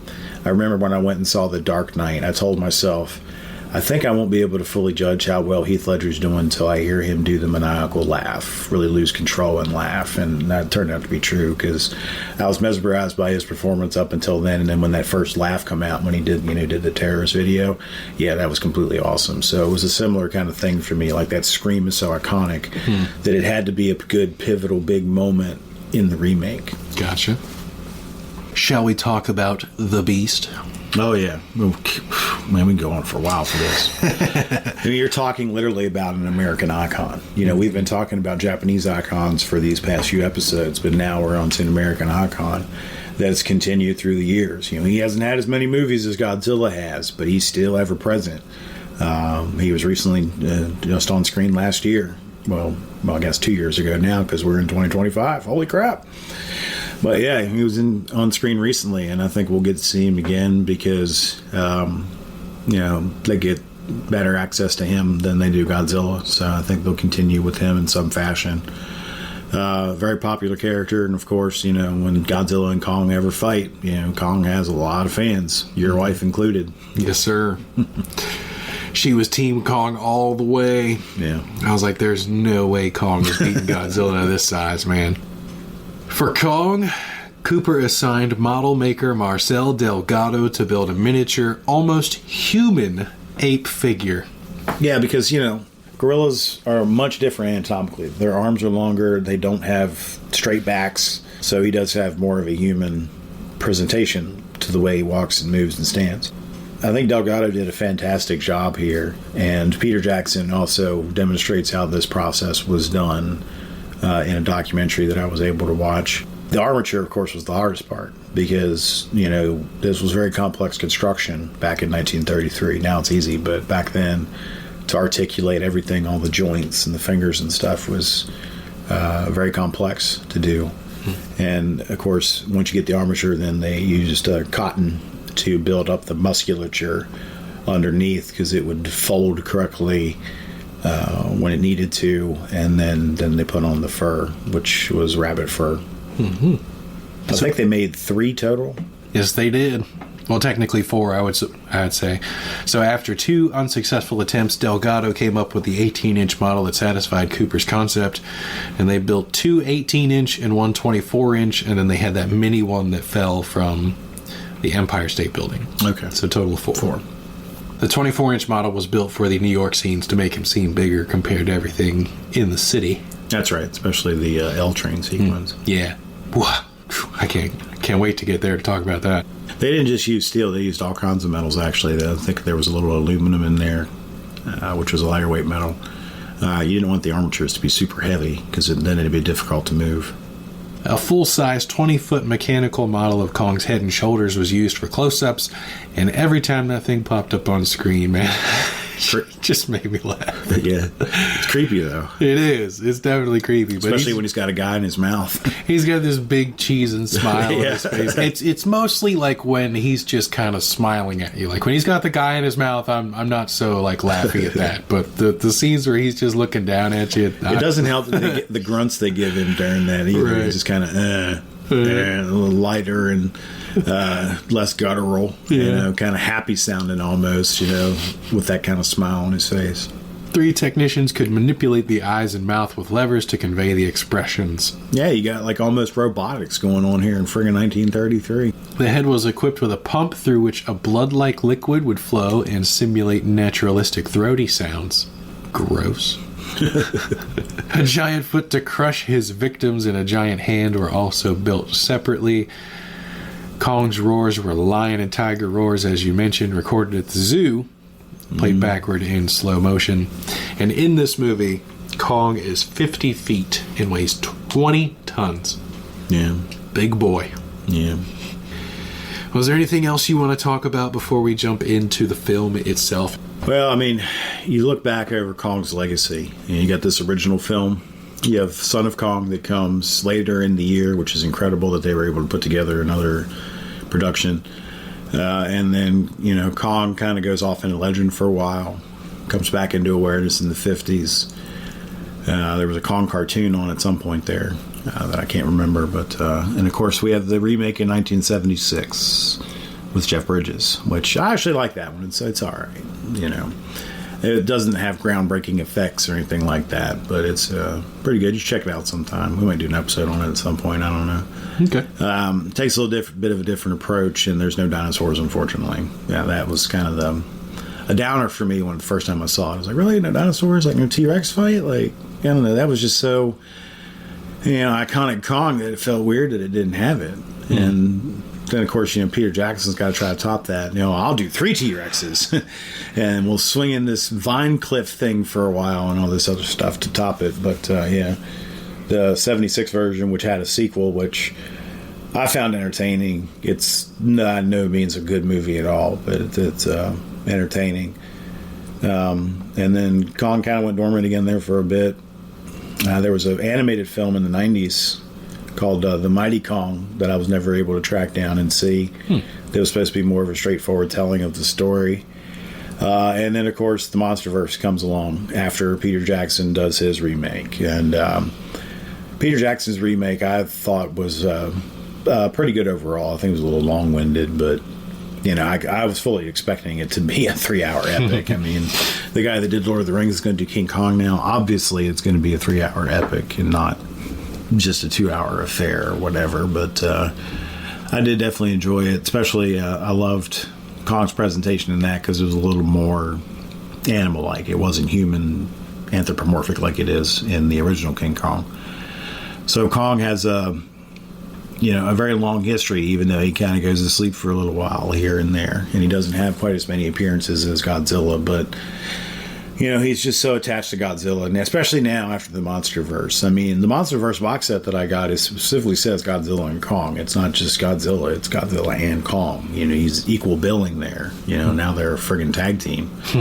The Mega Powers, So the enduring legacy of this character, all stemming from this film, is just incredible because there's a lot of concepts that don't really last that long. I mean, Sherlock Holmes really isn't a thing anymore, and just as an example. But I think one of the reasons why Kong was so successful was because it was an original concept. It wasn't based on a book, and it wasn't based on a play, and it wasn't a play. You could only see it on the big screen. That was it. It was just a movie. And it was a driving force to experience it because you couldn't experience it any other way. And became ultimately the ultimate spectacle of its time. Became and is still absolutely legendary. And it still has the same effect, I think, that it does now than it did in 1933. So I'm going to stop waxing intellectual about it. Let's get down to business.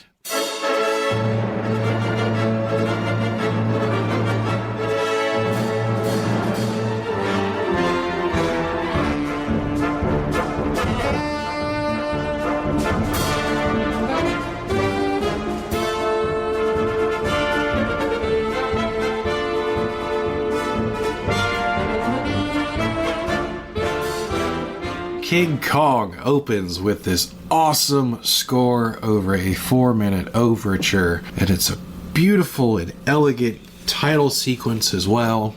It sets up this film beautifully. And then we get the quote, "And lo, the beast looked upon the face of beauty, and it stayed its hand from killing, and from that day it was as one dead." Yeah, just, an old Arabian proverb. Yep. Can't identify it. Just an old one. It's going to kick us off with chapter number 1, Straight and Narrow with Miss Darrow. We open at the port where we hear of Carl Denham for the first time. There's talk about the upcoming voyage, and there's 3 times the men on board that need to be on board. Yeah, it's crazy when you think about it. And I don't see how they're going to have enough room to sleep. Yeah, this is. I always laugh when that guy says that. It's so funny, and it's a nice way to open this up. It's kind of crazy because this opens up all nice and quiet, but gets how crazy it gets. Later on, it's just an incredible contrast. First mate John Driscoll yells down to Charles Weston, the theatrical agent, and invites him aboard. On the ship, we see Captain Englehorn and Carl Denham for the first time. They're discussing how the insurance company has found out that they're carrying explosives and that the marshal will be aboard tomorrow or the next day. Yeah, it's probably... I never really understood that as a kid. I never really cared either. It was just whatever. I was just like, let's go. Let's get to the island. But I guess it's a very realistic standpoint. Probably a little frightening now that I think about it. I mean, they got friggin' grenades on this boat. Yeah. Yeah, that's probably not a good thing. How have I not noticed that over 40 years of watching this movie? Enough explosives to blow up the harbor? Yeah, it doesn't really sink in until now.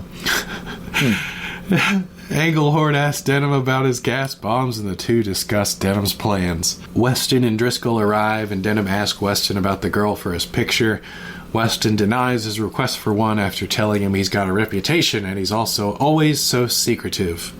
Well, he's secretive because he makes it up as he goes along. He doesn't actually have a lot of details. That's kind of the funny thing about Carl Denham is he doesn't quite know how he's going to get there, but he's going to get there. Mm-hmm. He makes it up as he goes kind of thing, and it's just a showman character that he is. Even when he gets in a jam, he'll think his way out of it with something spectacular. Yep. Yeah, he's very good at playing the hand that he's dealt in a kind of way. The group argues whether a female presence is necessary in the film, and eventually Denham admits that he must because of what the public wants. Yeah. He uses an interesting term here, flapper. Yeah, I caught that. I never really thought that was anything bad at all. Like, it just was a word. I didn't know what it meant. I don't know 1930s lingo totally, but the first time I watched this with my wife, actually, when he says that, she goes, and I was like, what? And she said, that's offensive. It's mean. It's like, oh, well, I just learned something new. There were enough Family Guy jokes, I think, for my education on that word, so it didn't really strike me as too crazy. Desperate to find a leading lady, Denham sets off into the city and vows that he will find one, even if he has to marry one. Yeah, he's going to go out and find one in 2 hours in New York City, a place where there are millions of people. After a shot of Times Square, Denham shows up in a taxi at the Women's Home Mission, and he turns away after having a look at the women walking in. Oh, I didn't mean to shove you. Yeah. Excuse me. Yeah. At a nearby fruit stand, he finds Ann Darrow attempting to steal an apple, but after saving the day from the shop owner, Denham gets lost in her eyes and has an epiphany and immediately calls for a taxi. Yeah, but, you look at how this is established in this film. Everything you need to know is right there. Mm-hmm. It comes across in this span of a few seconds. Peter Jackson elaborates on this beyond belief, and I think it was probably interesting for you to see this from a shorter perspective and how more effective it was just from that. I mean, a lot of it is due to Faye's performance, but also the costuming, I think, really sells on this one. Because you get the idea that she's poor, she's unemployed, she's hungry, but she's still got class about her. Yeah, she's still got morals. Yeah, and that just radiates off her. She doesn't have to go through all the steps that they do in the Peter Jackson version in order to get that point across. Mm-hmm. Now, earlier I'd mentioned that Robert Armstrong seemed a little emotionless. In this scene, however, not so much. He's just elated that he's found his leading lady, and that he's just so inspired to take her with him. A thing I appreciated in the scene was that she did still have the morals. In Peter Jackson's Kong, she actually tries to take the apple, as opposed to, she said she thought about taking the apple but wasn't going to take it. That's how I took it, at least. Nice touch. And literally, as soon as he smiled and called for the taxi, I was just like, okay, just like that. All right. I audibly went just like that. It was hilarious. And I thought they were heading to the boat. I thought they were just going to skip the whole dinner pitch scene and everything too. And I'm like, oh my gosh. But then it cuts over. So then shortly after buying Anne a nice meal at the diner and a brief discussion, Denham offers her the spot in his film, promising money and adventure and fame. Thrill of a lifetime and a long sea voyage. There you go. Denham assures that he's on the level. No funny business. And finally introduces himself after all this time. Yeah. She ends up bashfully accepting. And I love the dialogue in this time period. Not necessarily what's being said, but how it's being said. It's very, how do you do? There's a class to it. There's an elegance to speaking in this time. It's not slurring a bunch of words together and just having all kinds of, I don't know, just whatever in the times that we have now. There's a regalness kind of to the way things were said back in the day. For the most part. Then you get something like Flapper, and you're like, no, maybe not. Not the content. I'm talking about how it's said, the inflections and things like that. And I don't agree with what is being said. Let me make that very clear. As we move on to Chapter 2. Adventures on the Venture. Softball. Aboard the ship the next day, we see Driscoll giving commands to the crew. He accidentally hits Anne as she quietly stands beside him. Yeah, he really pops it. He really does. He apologizes after calling women nuisances, and the ship sets sail. But, you know, that was the way it was viewed back then. And he later regrets what he says and does, and realizes that he's wrong, which I thought was a nice touch and a nice little character arc for him.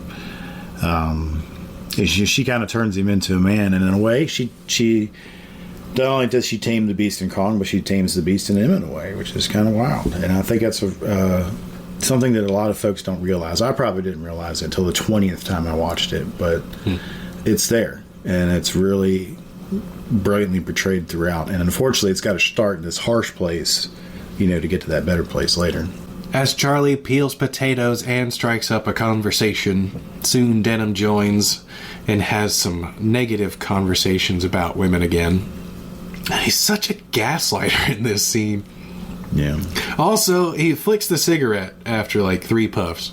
And I feel like if you're on a sea voyage for a long extended period of time, you're going to want to try to conserve that. Unless they just have racks upon racks of them on board, which is possible. Right next to the smoke bombs. Yeah, pretty much. After saying that she's had the time of her life on the ship, Driscoll starts to warm up to her a little bit. A nice parallel to the monkey on board as Denham ushers into the next scene. He asks Anne to start shooting, and she runs off to go put on a costume. Driscoll grills Denham on where they're going, which he still hasn't revealed as of yet. Yeah. Soon after they arrive at the destination that Denham had marked, and the skipper asks him for information that he had promised. And the map to Skull Island is revealed. The backstory of how Denham came across it comes next, then the drawing of the island. We hear about the wall built so long that it is kept up in order to deter something that the natives fear. Denham says Kong for the first time. And then the rumors of Kong begin. And Driscoll in this scene I really appreciated because he just has this smug look on his face like he's not buying any of this at all. And the look that he exchanges with Captain Englehorn is pretty neat because Captain Englehorn's kind of receptive to it. Like he's not as transparent with it as Driscoll is in this scene because Driscoll's got that smug smile on his face. But I really appreciated that part. It makes you wonder because, you know, obviously they know Denham well. And God knows what else he's talked them into or had them endure with other adventures on other films. So they're probably just used to going with him by now. And it does appear to be that way. Then we find out what the gas bombs are for. And I love the way that was delivered, too. It was just kind of a cocky, swaggerish, kind of casual way from Carl Denham there. Yeah, but it carries a very frightening overtone. Because, like, you know, you're talking about going into a strange area with a very, you know, powerful weapon and totally willing to unleash it. And I don't know, that's kind of harsh sounding to me.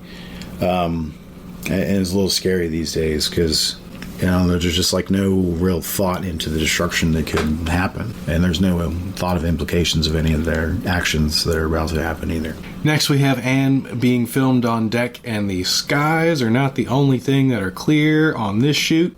Driscoll and the skipper watch as they proceed. Yeah, this is an interesting scene because it shows the filmmaking process and Denham directing and all that. It's a beautiful costume, even though it is a little thin. But again, you got to remember this wasn't meant to be seen in ultra high definition. Mm-hmm. But and of course, this is where she unleashes the first scream, and I think this one it's incredible. I mean, you know, you wonder where death metal came from, you know. But then you listen to Fay Ray for a minute, and you're like, you know, it really. You know, there's a connection there. I mean, you know, somebody heard that and thought, hey, that would sound great with drums in the background. But it's just incredible. But this is interesting scene because I think you kind of realize it's foreshadowing, obviously, but it also kind of conveys the sense that Denham doesn't really know what's going on right now. He's just still making stuff up at this point. He has this idea, this is what it is so far. But I don't think he has a real actual plan on what film he's making just yet. Which is a very mirror image of what Marion C. Cooper and Ernest Schoedsack were about when they made their previous films. So it's very autobiographical here. I really like the way that Driscoll sells the finishing line of this chapter for us. What does she think she's really going to see? Yeah. The way he grabs Englehorn's arm while he says it is just is very impactful. And he's got this like haunting kind of stare as he's watching along. It's really neat. Yeah. Jack's starting to fall in love. He's concerned. He's worried. Yeah.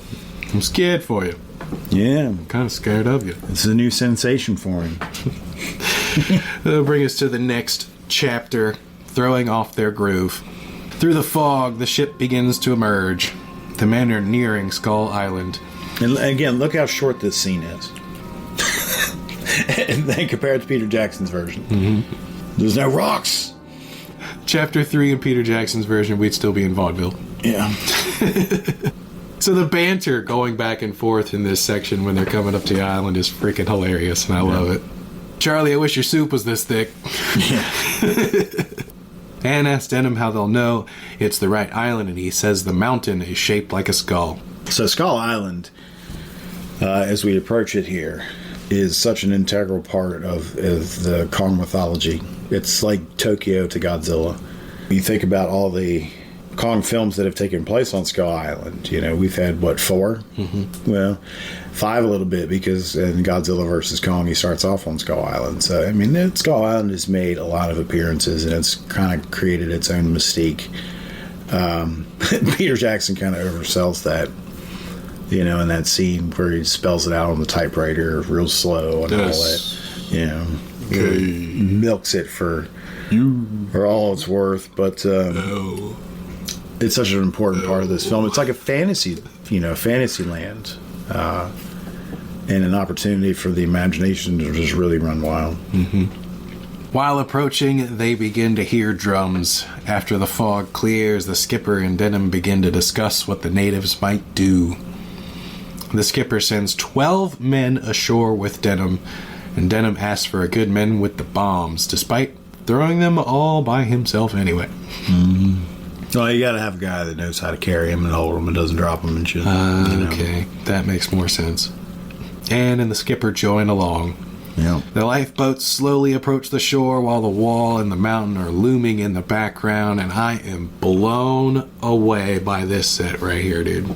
Yeah, It's incredible. And it's not all set, though. A lot of it's background as well, and really blends well.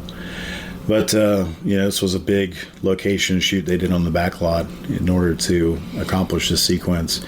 And you have to do this from a wide perspective, because I think to really sell the full effect of the ritual going on, you really have to look at it from a wide perspective. So I think it was wise to come in at it from this wide angle and kind of zoom in as we go here. On the shore, the group of men and Anne begin to explore, and Anne's excitement during this scene is extremely contagious. And Driscoll had me rolling. He said, I wish I would have left you on the ship. Yeah. I mean, she's... Yeah, I think, Anne's just a regular gal, It was probably homeless and hungry and whatnot. She's probably not traveled much, and she's definitely never seen anything like this, so I'm sure it's exciting for her. And Jack, of course, is still trying to learn how to be a decent dude, so he's trying to play the gruff protector here, like, no. It's a good performance by Cabot, and I do enjoy it, but it's still in the harsh phase here a little bit. Soon the wall and the gate come into view, and so do the natives. We see a ritual underway. A giant crowd of Skull Island natives are gathered at the foot of the gate, enjoying a dance performance. Yeah, the ritual going on is incredible, and I love the score going behind it by Max Steiner. It absolutely blows your mind. It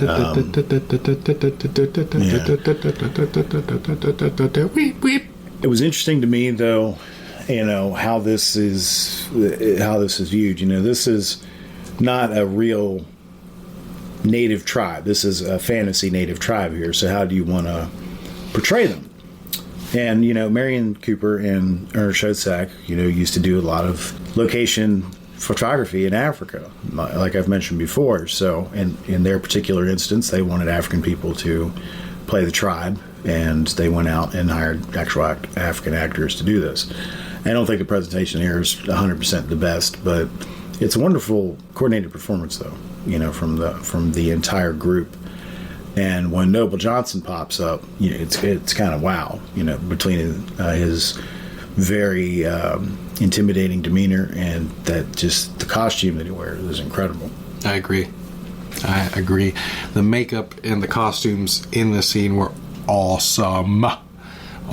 Yeah, and Denham just sets the camera up and starts rolling here because he doesn't really have a full formulated plan yet. He's just making it as he goes. So, this is an interesting idea, a native ritual that could be used for whatever effect.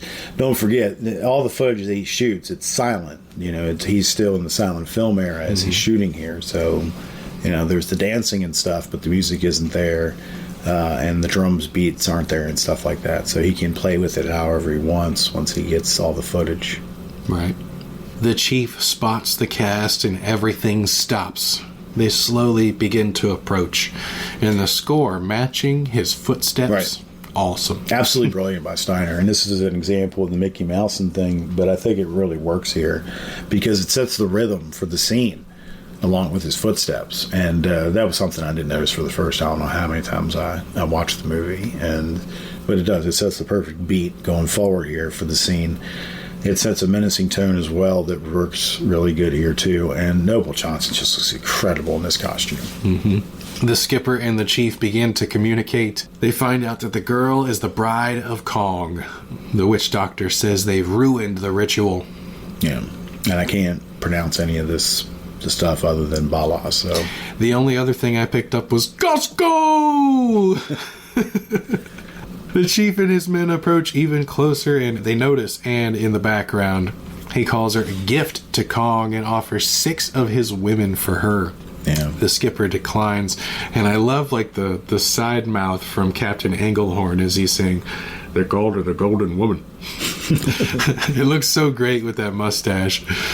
But that's how that they probably never seen a white woman before, let alone one with blonde hair. So this was mind blowing to them, and the way they seem to live in fear of Kong and the kind of religious system they seem to have set up with him, that would be considered a great thing. Like Kong would be so appeased for so much longer if they offered him a greater gift. And it's kind of weird to me that he sets their value at 6 women. Like, 6 of my girls are worth one of yours kind of thing. It's and I feel bad for those 6 women because they don't have a choice here. Like, they have to go with them. They don't know these men and what's going on. They're probably scared and terrified, and it just doesn't come across as the best. So our cast decides to go back to the ship, and Denham strut during this, right? Mm-hmm. Do I need to say anything, or do you just get it? Well, he's trying to play it off casual, like, we're cool, we're just going to walk away, we're not going to be any kind of a threat, you take it easy and have a good day, sir. Yeah, that's what he was trying to pull off here. And the whistle, especially, was an interesting little touch. But Max Steiner puts in a very nice little low note here that really sells a little sense of doom as we transition into the next scene. Indeed. Chapter 4, Fay Ray Giveaway. Back at the ship, Driscoll starts to talk to Anne, who is out on the deck. After what seems like a very brief time and a short discussion, Driscoll confesses that he loves Anne. Man. He asks if she feels the same, and they kiss. The skipper calls for Driscoll on the bridge. Anne says that she'll wait for him, and as she does, some Skull Island natives arrive to take her hostage. After a little while, the men turn their attention away and notice the torches alight on the island. Soon, the men discover that Anne is not on board. Charlie finds a native bracelet, and he calls, "All hands on deck, all hands on deck, everybody on deck." Yeah, which is kind of an iconic scene, but there's a line here that's kind of bad. Charlie picks up this bracelet and instantly, crazy black man been here. And I've always found that humorous because how does he come to that conclusion? It's just a bracelet with, probably has some animal bones on it and maybe some beads or shells or something. So how do you come to that conclusion? He didn't go to the island, so he may have been told that they were black, but I mean, how does he really know what he's talking about here? It just doesn't make sense. It's insensitive as it is, but it's nonsensical insensitivity here. It's just kind of stupid. But it makes me laugh because like how does he come to that conclusion? Just by picking that up. Just crazy black man been here. I mean, it just doesn't make sense. I didn't pick up on that, and that makes total sense because he did not go to the island. Yeah. Huh. But the all hands on deck thing is pretty funny because that's what somebody would actually do in that situation. If somebody had been taken from the ship, they would call everybody to all hands on deck. He just sounds very funny while he's doing that part, and he the loudness that he gets. And I mean, he is a freaking alarm. He gets everybody's attention, and it really cracks me up, that part of it. And I think this was probably Victor Wong's moment to shine in this movie because the rest of his part is very stereotypically racist of the views at the time. The crew begins to arm up and head for the lifeboats. Charlie comes running with his butcher knife ready to go ashore. I mean, he's a cook. I mean, what else is he going to grab? I mean, he's not a gun guy. He's a butcher knife guy. Mm-hmm. Go slice and dice. The search begins for Anne, and when she's undiscovered, the rescue mission begins.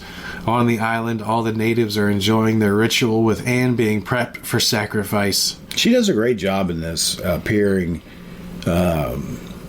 almost drugged in a way, but she doesn't quite play it quite like that. She plays more exhaustion and bewilderment and overwhelmedness. I mean, can you imagine being in this situation? I mean, you've got the drums going, the torches, the wall, all of it's just crazy. You have no idea what's going on.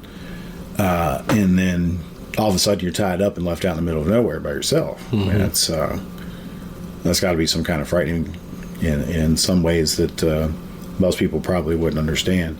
And Faye plays it beautifully here, all the way through.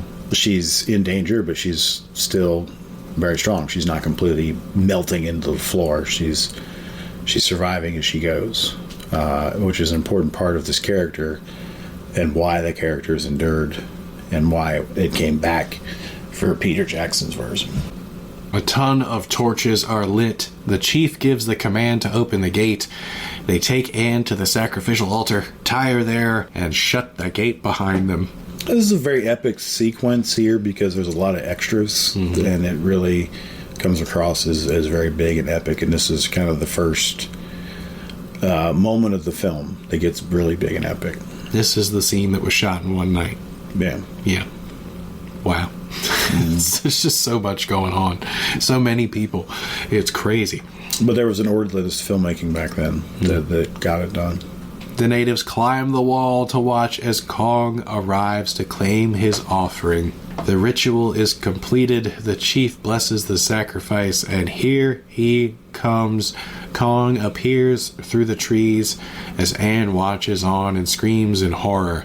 And this, my friend, is the point where you realize how lucky that other girl was that was going to be the bride of Kong. Yeah. Steiner's score here is great. It's very menacing to start off with. And then, of course, the tree cracking that is beautifully rendered. Mr. Spivak coming in there to save the day with that.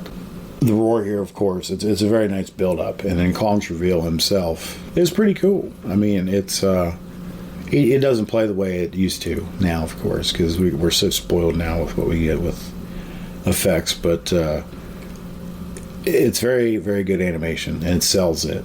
And it's funny to me because he kind of stands there and like beats his chest for a minute before he really looks down to accept his sacrifice. He really kind of shows off for a minute. Yeah, I'm here. Anne actually breaks free in this, and I I think that was a great touch. That's because she's not a damsel in distress. Exactly. She's a strong woman in danger. It backs up exactly what you've been saying the whole time about that. So I think that was really awesome. And I feel like she probably would have gotten away if she had not stumbled off the thing there after she got her second hand free. She ended up falling over the edge, and then Kong picked her up. So. Yeah, that would have been very convenient for a movie, though. Yeah, true. Driscoll and the ship crew come running up to the gate to see Anne taken by Kong. They open the gate, and half the men run through while the other half stay and guard the gate. Yeah, this is interesting because Denham gets a peek here, sees what's going on, and the set design going forward as they step through the gate, and the destruction. They see a little bit of the destruction and stuff is very good. Of course, the footprint.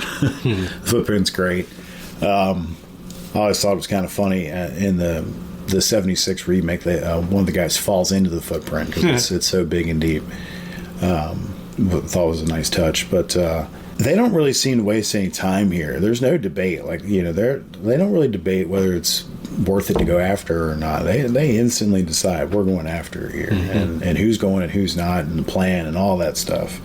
There's just no time wasted here at all. That's going to bring us to our next chapter, prehistoric problems. Yeah. Soon the men arrive at a Stegosaurus.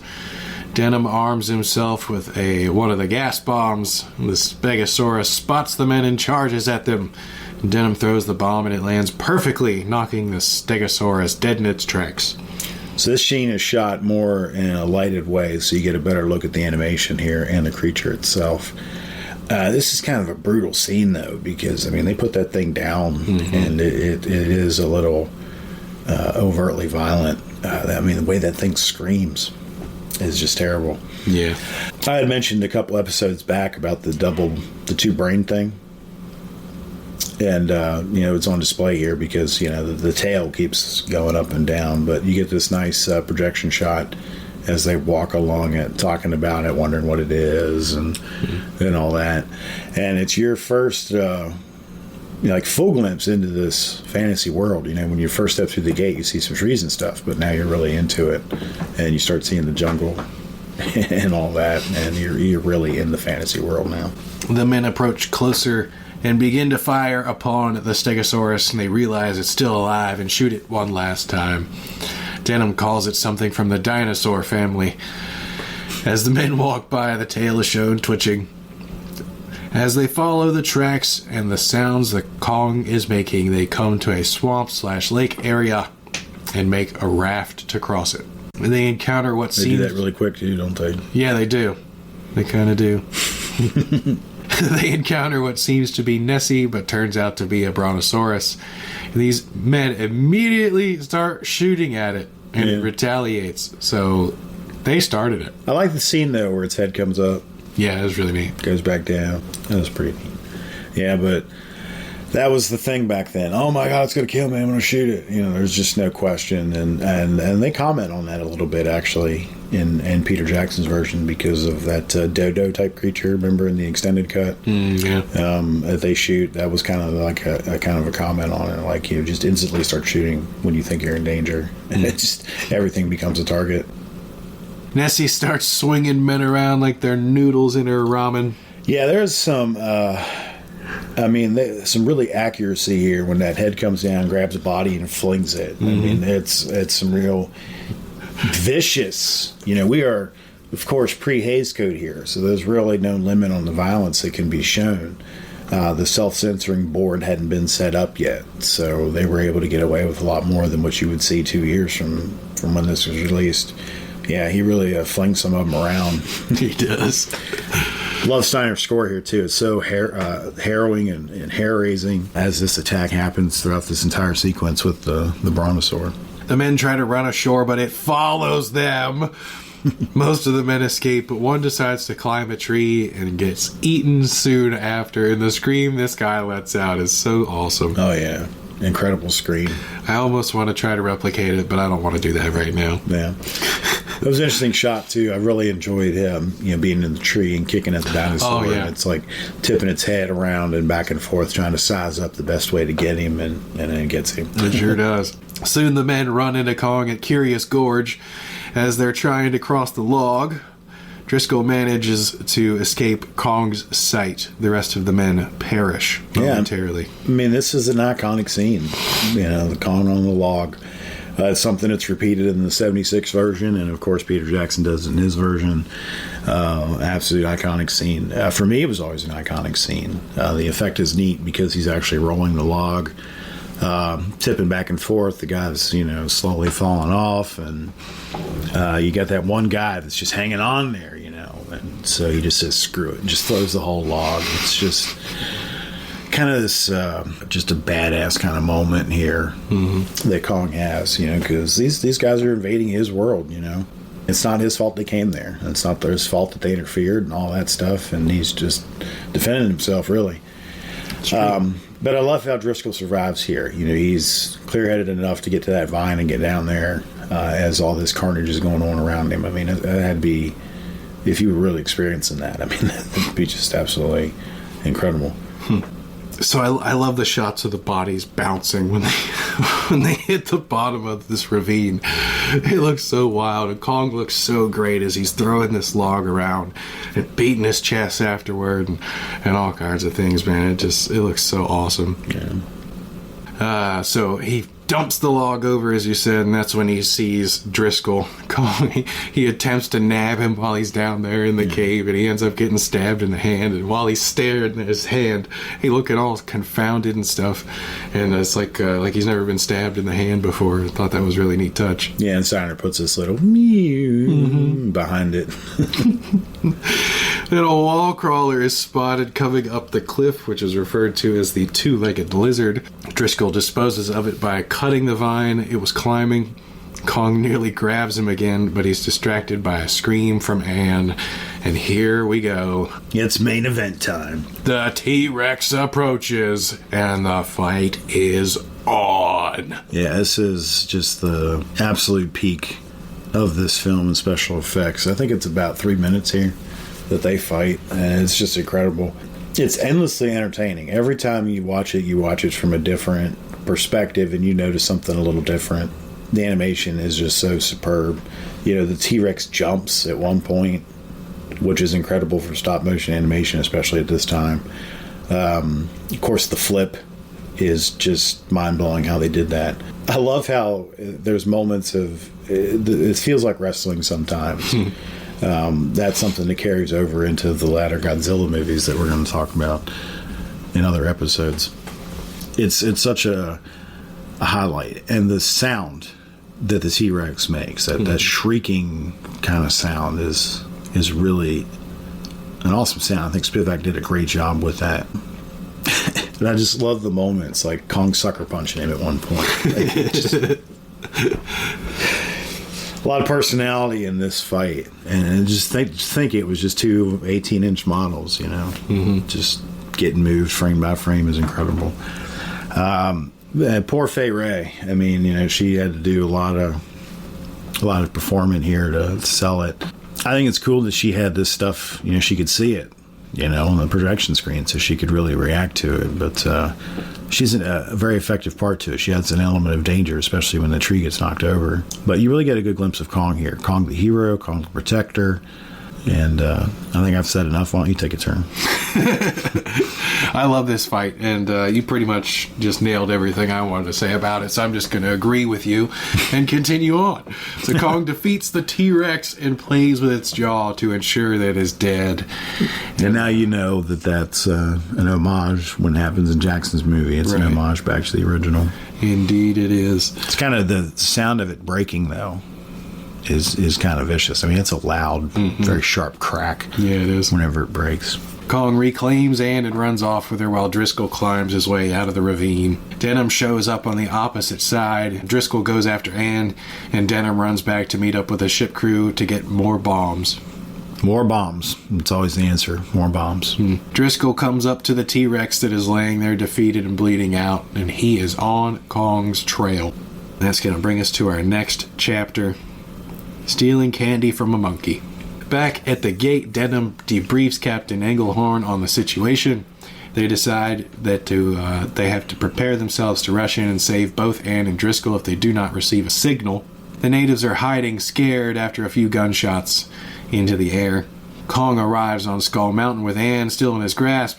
Kong places Anne on a nearby cliffside on the cave wall and turns his attention away for 3 frickin' seconds until an Elasmosaurus shows up and tries to eat Anne. She screams. Skull Island's a vicious place, man. You know, every time you turn around, you're trying to get eaten by something. Mm-hmm. It's vicious. But, literally. If you actually, next time you go back, watch what he's doing. He's actually turns around to pick a flower for her. Oh, really? Yeah, you can see him kind of daintily pick it up. His pinky's extended like he's taking a sip of tea, and he holds it up to his nose, and he's actually smelling it when the Elasmosaur, when she screams, and he turns around and fights the Elasmosaur. That's neat. Kong leaps into action. And this fight was cool, and I really appreciated the tail being used as the chokehold thing, because that effect was really awesome. Yeah, they really knew how to play with these creatures' anatomies to make them good fighters and defenders, to put on these excellent fights. And I love how he eventually he just grabs the whole thing and just starts slamming it into the ground. He really does. It's something that Godzilla will pick up in later sequels, but yeah, he just totally starts beating it on the ground when he's done with it. And he even tries to play with it again for a minute, but once again, you know, Kong and Protector. But that's just how vicious Skull Island is, man. It's just, that's how dangerous it is. With all these dinosaurs and creatures running around. I think he was more in danger from this fight than he was the T-Rex, honestly. Why's that? Because he was getting choked out. It felt more serious. It might have been the score. I don't know. But this one just felt like it was... I was a little more worried for him in this than I was the T-Rex fight. Okay. I don't know why.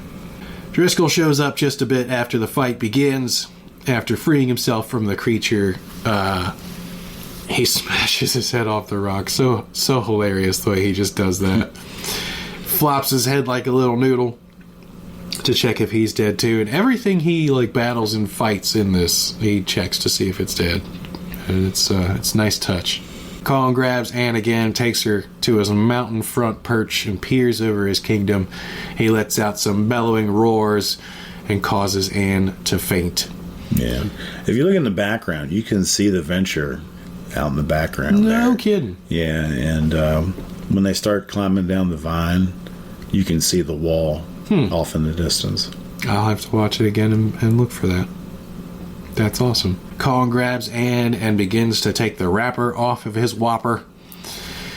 Anne wakes to find herself in the clutches of Kong, and Kong begins to tickle Anne and then smell his fingers, and the little frill on the horns really sold that. Yeah.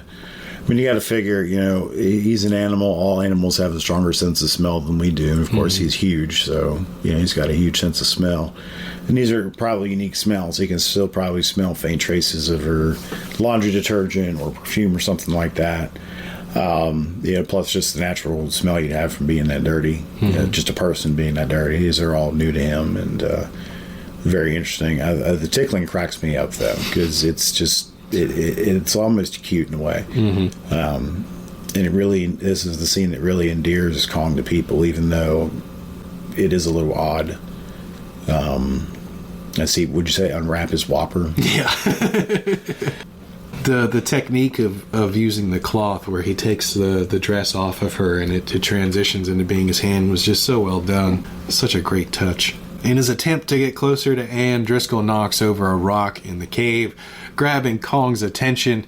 Anne is left out on the cliff by her lonesome to be pteranodon food.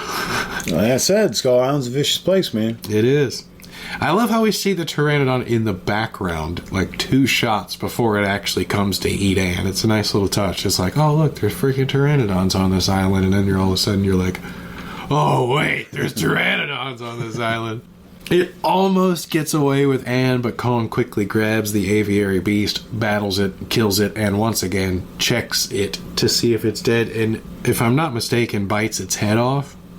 I don't know. I really never made that out before. Okay. He just kills it. I don't know. It was an impressive fight, too, because it's the flying creature this time.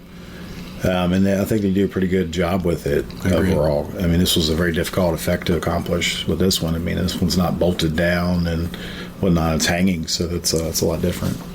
Driscoll and Anne escape down a vine that's hanging from the cliffside, and that right there is why you don't skip arm day. He is hauling her weight and his weight without the support of his legs. It's freaking nuts. Yeah. Kong notices and begins to pull them up, and I was terrified for them at this point because the score was selling it so well during this spot. They decide to let go and land dangerously close to that cliff in the water. Yeah. Kong is angry.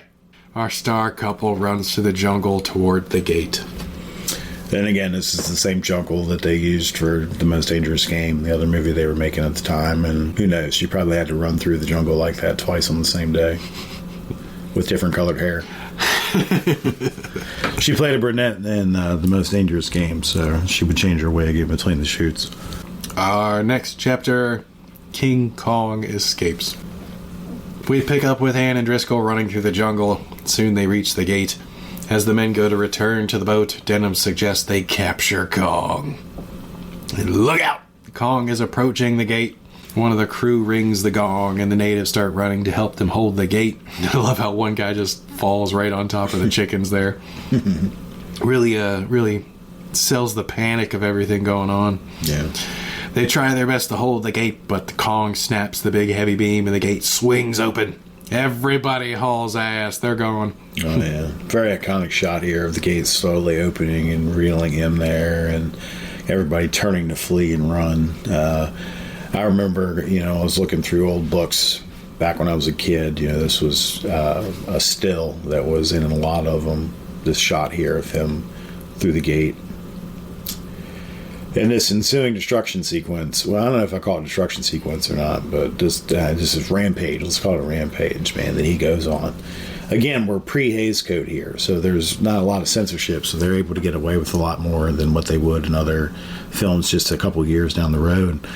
I mean, go ahead. He comes through the gate and starts wreaking havoc on the village. Denham calls for the bombs. Children are in danger, and natives start to throw spears at Kong. He picks up a tree and uses it to hit men on a platform. He sticks one in his mouth for a close-up and then wrecks the platform. Yeah. I'm sorry, I gotta stop you there. The thing of him grabbing the stick and beating him down with it right. was just a level of anger that was just incredible, but you don't really, you're not scared of him at this point, and you're just kind of like, that's what happens. It's like poking the bear, but you're poking a monkey. Yeah. Subsequently starts wrecking houses as well. He's stomping people out in the mud, but he forgets to walk them dry. It's a hell of a scene, because that guy gets really stomped, like really dead, face down in the mud and everything. Two back to back. Yeah. And the scene with the guy in his mouth is pretty funny to me, too, because, they don't really ever discuss what he actually eats, because he could eat people, but he could also just eat fruit, or bamboo like he does in Peter Jackson's version. But, so, it's funny to me that he sticks him in his mouth. Like, does he understand how horrible that is for them? I just don't fully understand that, but it just cracks me up.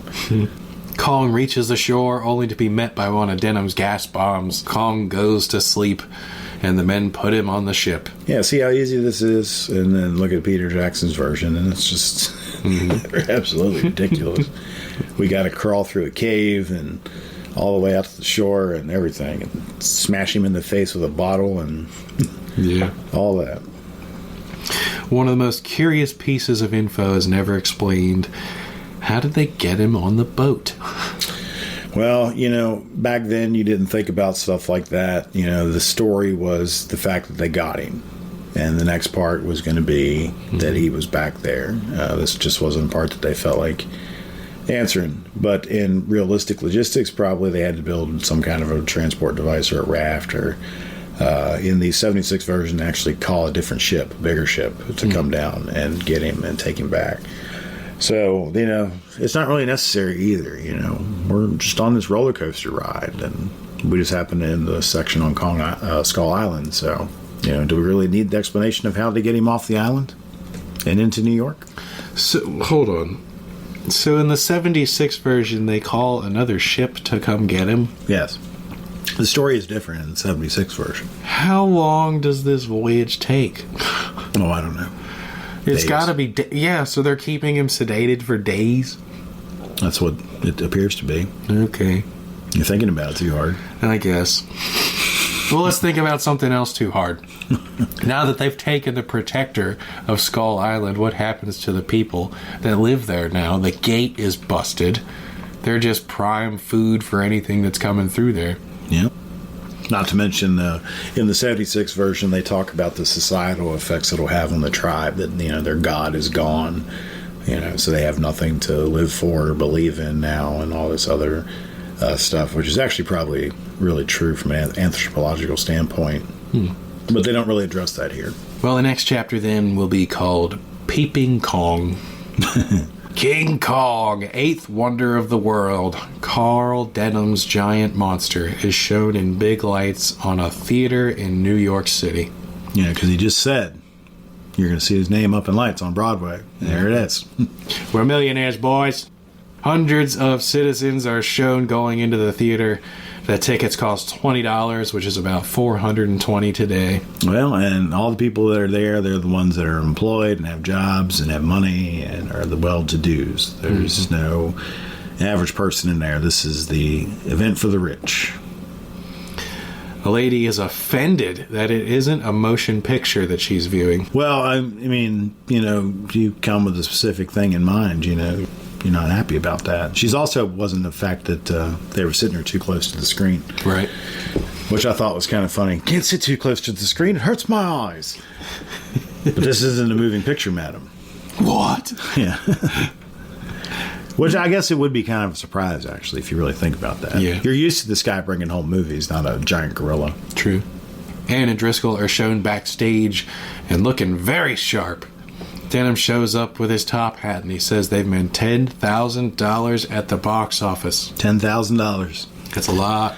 Well, yeah, back then it is. A huge pool for one night at the box office. Big sellout. But, this is around the time where you're really starting to not like this part because it's commercial. It's obvious a slap to the face of commercialism and all that comes with Hollywood and society in general now. Everything is commercialized now. So it's a nice little comment on that. And we're thinking about dollars and tuxedos and publicity and all this other stuff when we're committing a crime against nature in a way. Because we have this creature that we've stolen from his natural habitat and he's here on display and there's no way he could possibly be comfortable sitting up there on that thing chained up and all that stuff. It's really sad. It really starts to sink in here as you see the joy and the revelry of the people that are enjoying this show that Denham's putting on. We get our trope of Beauty and the Beast one more time through conversation with the press. Denham goes to open the show. He was a king and a god in the world, he knew. But now he comes to civilization, merely a captive, a show to gratify your curiosity. And the curtain goes up. Yeah, there's just a lot of connotation to that line. He's saying it as a showmanship line, but it's really kind of hammering home the tragic part of this story. That he was a king and a god in the world he knew, and we just took him out of it, and now he's nothing. And unfortunately, this is going to get a lot worse for him. Colin looks very happy to see everyone as the curtain rises.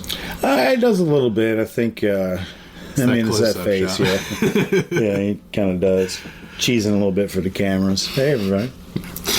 Denham introduces Anne and tells her story and then introduces Driscoll as well. Before Denham gives the full story, he invites the photographers for pictures and Kong breaks out of his harness one at a time. Citizens begin to panic and run, and Kong busts down the wall, escaping the theater. He grabs a citizen and puts him in his mouth. He proceeds to climb up a building. As the police roll in, Kong views a poor innocent young lady in her bed. He grabs her upside down and drops her, dude. Yeah. No one is safe. And this was one of those moments where I was like, wow. You gotta think where Kong's at, though. I mean, he's in a strange place with all these strange noises and lights and stuff. He has no idea what's going on. I mean, at this point, he probably developed enough affection for Anne that he's just desperately trying to seek her because it's his only source of comfort that he can possibly think of at this moment. I mean, he's just in pure panic mode here. He's not meaning to hurt anybody. I don't think he's just in pure animal rage panic mode, and it's fun to watch on a entertainment level, but it's also kind of sad if you allow yourself to look at it that way, that he's just lost, desperately trying to get out. Higher up in the same building, Anne and Jack are shown.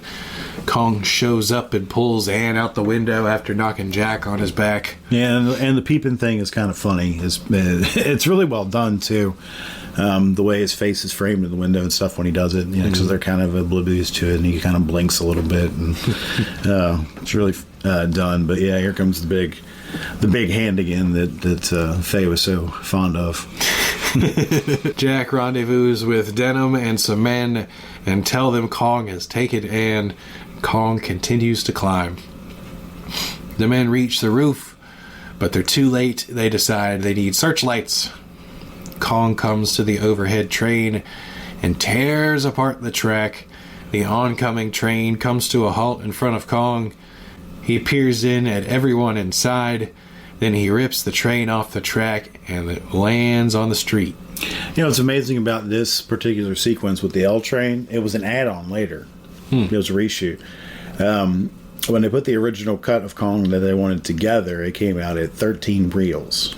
And that was considered superstitious and taboo. So it was either up it to 14 or drop it to 12. So originally it was, let's up it to 14. So they conceived of the L train sequence and added it in. And it's a great thing that they did because it's it's great. And it's iconic. And it, of course, inspired the scene in Godzilla when he stomps on the train and then picks it up. Gotcha. Monsters and trains, it's just something that works. Right. I don't know why, but it totally sells it. And the viciousness when he beats into the car. And amazingly, you see people falling out of the window, which is an amazing effect. But this was an add-on to pad out the film's runtime so that way it wouldn't go out at 13 reels long. Interesting little fact in that chapter. And you're right, him beating that train car was fun. That's crazy. He leaves the scene with Anne still in hand. And then our final chapter, the end of 103 stories. A radio report airs that Kong is headed for the Empire State Building. At Police HQ, Driscoll is conversing with some men. The chief says there's no way to get him up there. Driscoll suggests that airplanes pick him off when he puts Anne down. The chief jumps for joy at the incredible idea, and they all run out the door. Soon, everyone is gathered on the sidewalk as the planes begin to come in. Driscoll and Denham start to ascend the tower to get Anne. Kong is shown climbing up the tower as the planes begin to come in, and this is my favorite shot of the entire film. Yeah, it's this shot right here. A nicely put together shot. Kong reaches the top, and the planes begin to circle. Kong places Anne on the platform, and beneath the tippy top, the planes start their attack. Kong is swinging, trying to hit the planes, and this is where I start to get sad. Yeah. At this point, he's ruling the kingdom. Not so much now. Yeah. These POV shots, though, of the planes when they're coming in and they're staring at Kong, excellent. Yeah. Excellent. The depth in the background. I mean, you see the whole city beneath him, which is incredible. Depth to the background. Now, some of the pilots that you see in these close-ups are Shozak and Cooper in the pilot scenes. Cooper kind of had the idea, we created him, we kill him kind of thing. So they are the two pilots that come in for the final shot. Interesting. And here in a minute. But this is another very impressively put together sequence because the fact that the planes come swooping in and he grabs them and smashes them against the building was a very interesting and nice effect. I don't know how they really pulled that off with that, especially when he smashes it into the building. It's amazing because the film's almost 100 years old, and you kind of question how the effects were done. You can't figure it all out. Kong nabs one of the planes and sends it spiraling down the tower, and I'm starting to gain hope here, man. It's looking good. The airplanes land, some good shots on Kong, and he takes notice of the blood coming out of his chest, and then there goes the hope I just gained. Yeah, and what's interesting too about this scene is throughout most of the film, you can see his fur move. Mm-hmm. And that's obviously from the hands of the animator as they move the puppet. But it's particularly effective when he's at the top of the tower because it would be extremely windy up there. Right. And it kind of adds this really nice little layer of realism. In addition to that, you can also see blood leaking from some of his wounds. So he all of a sudden feels very mortal here as he starts to slowly slip away. And the vicious onslaught continues. Yeah. Another round of shots. He slips down to the lower platform. He takes one last longing look at Anne before taking 2 more rounds of shots from the planes. Kong plunges from the top of the tower and crashes on the street below. Driscoll goes up to rescue Anne. Hell no, dude. I'm not going all the way up there. So if your wife was up there, you wouldn't go up? Nope. Sorry, babe. I'll meet you down on the street. I'll meet you 6 floors up at best. On the street, we see Kong lying there, drenched in blood. Denham approaches and utters our closing line, and everyone's surprise and confusion at the end really sewed it up for us. And that's it. Yeah, Deliver is one of the most iconic closing lines in film history. Probably in my opinion, the best one up until I Am Iron Man. In terms of film endings. And we end on a very tragic note here, as we do with the best monster movies. Kong is a little more tragic, though, because he's just a complete victim the whole time. And when he lashes out, we know that we understand where it's coming from. We understand it. Whereas with Godzilla, we didn't quite identify with him specifically. We could in some ways, but you can relate more to Kong. Kong just reminds you more of a human than Godzilla does. Especially with some of the facial expressions he was able to make, because they put a wire in his eyebrows and his lips so they could pose him, so that's why his eyebrows move and stuff. And sometimes they add some very nice little touches to his facial expressions, and it's part of the reason why this little puppet comes across as this loving, sympathetic character that everybody loves and is iconic now.